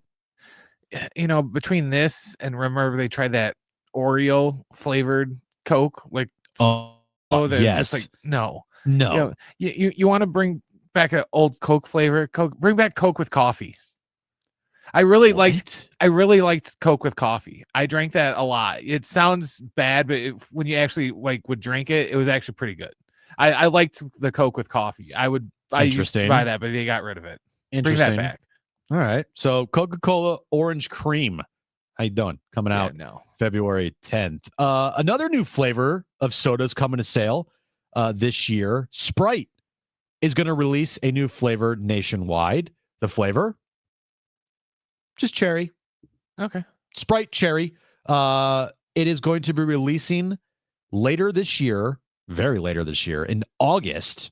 You can buy 20-ounce bottles or 12-ounce cans or 12 packs nationwide. There will be a lemon lime and cherry flavored soda at stores nationwide coming in August. That's not as egregious to me because that just reminds me of like Shirley Temple. Like a cherry. Which 7-Up has those Sprite. out now too, by the way. Like it kind of reminds me of a Shirley Temple. I'm cool with that. It's fine. Yeah. Did you buy any of those yet? The Shirley Temple ones? Yeah, the 7-Up. No, I never did. They're still out. I seen it at Walmart. I don't want over to here on ruin the Faro. flavor for me because I loved as a kid Shirley Temples. Oh yeah. But the 7-Up Shirley Temple in a can, I don't know about that one. Burger King, Brent, is giving away $1 cheeseburgers January 27th, which was yesterday, through February 2nd. Burger King is serving up big savings with its $1 cheeseburger week, running from January 27th to February 2nd, 2025, exclusively for Royal Perks Rewards members. This limited time deal lets you enjoy a classic cheeseburger for just $1 each day, a significant discount from its regular $2.29 price. Here's how to get the deal. First, open the Burger King app and claim your daily $1 cheeseburger coupon. Use the coupon for dine-in or place your order ahead through the app or bk.com. Redeem the offer daily after breakfast hour starting at 10:30 a.m. So you can have a free cheeseburger, or not free cheeseburger, but $1 cheeseburger every day until February 2nd. I like Burger King. There's just not a lot of them out here. Like in the Midwest, Burger King's like Jack in the Box out here. There's like one on every other street corner in the Midwest. It's just out here. It's like, I know there's one in Lemon Grove, and then it's like there's 3 in the whole city. So right, I'm okay with Burger King. It's not my first choice. I like their fries. Fries are always good. I'm good with the Whopper. Like a it can't be flame broiled. There's still Yeah, I can't believe nothing crazy out of good. like all the like chains that nobody else has gone, hey, they kind of got a good idea with the flame broiler thing. Right. Let's do that. And nobody's like, nah, we're good. We'll just fry them. Popeyes and Don Julio Tequila, Brent, announced a new limited edition menu for the Super Bowl in select U.S. restaurants. First is a reposado flavored Louisiana garlic wing, a spicy strawberry hibiscus flavored lemonade mocktail, and a reposado flavored cochino rolled chicken sandwich. Limited edition menu in select U.S. restaurants. First, it will be in New Orleans, the home of Popeyes, for football's biggest game. They can't say Super Bowl because anything promotional, if you say Super Bowl, you will get fat, check on your table to pay the NFL. I'm looking at this right here, Brent, and I don't know about it. I really don't. I'll pass. I'm not real big into like lots of foods that like, oh, here, have Jack Daniels flavored barbecue. And it's just like, I mean, if it's done right, it probably would taste amazing. But it's just, but I don't trust a fast food restaurant for that. You know what this chicken needs? I wish it tasted like booze. Yeah, give me some Don Julio with that chicken. It's like, nah, it's that's no. Yeah. And finally, the Pop-Tarts Bowl has become, in my opinion, the best bowl. Oh, dude, I saw yesterday they have Funko Pops now for the Pop-Tart mascots for like the last 3. Yeah, you can get them in like a collection thing. I would 100% cop that. But the Pop-Tart Bowl tweeted out today, you asked for sprinkles, you got sprinkles. Our highly requested Pop-Tarts Bowl sprinkles pullover and polo are finally available. Grab yours now. John would love this. You can buy a quarter zip Pop-Tarts Bowl sprinkles jacket for a whopping $100, or you can get a men's custom sprinkles Pop-Tarts Bowl polo for $65. So if you are a Pop-Tarts Bowl enthusiast like me and you want to, I don't know, just like a pullover, go to the Pop-Tarts Bowl X account, go to their website, and you can get I'm looking at this right now, Brent. I'd rock this. Yeah, do it. Hell yeah, I'd rock this. Now, do I want to spend $100 on it? No. But I'd wear it. Look, the reality of it is with the college football playoffs, like absorbing all of like the good quality bowls, like the Rose Bowl and, the Orange Bowl and all that. Right. What the best of the rest? Yeah. Outside of college football playoffs, Pop-Tart Bowl, you're it now, baby. You're the new Rose Bowl. You are it. You are as right. Sad as that is, you're the new Rose Bowl. You're 100% right. The Pop-Tart Bowl, I thought, got the most publicity, got the most promotion, and it got a good game. I mean, it had two good teams. Granted, Cam Ward played a half because he's not going to ruin his draft stock or he's get hurt. He's not going to get, he's going to be a top, maybe the top pick in the draft. But because Kuiper is like contradicting himself, he has Shedeur as the number 1 quarterback overall in the draft, but he has Cam Ward going as the number 1 pick. Yeah, that doesn't make any sense. Okay. That makes no sense to me, because wouldn't you have the number 1 player on the board exactly. for a team that needs a quarterback to choose your number 1 player? Unless he's passively aggressively saying that the Titans are idiots. Well, we all know that.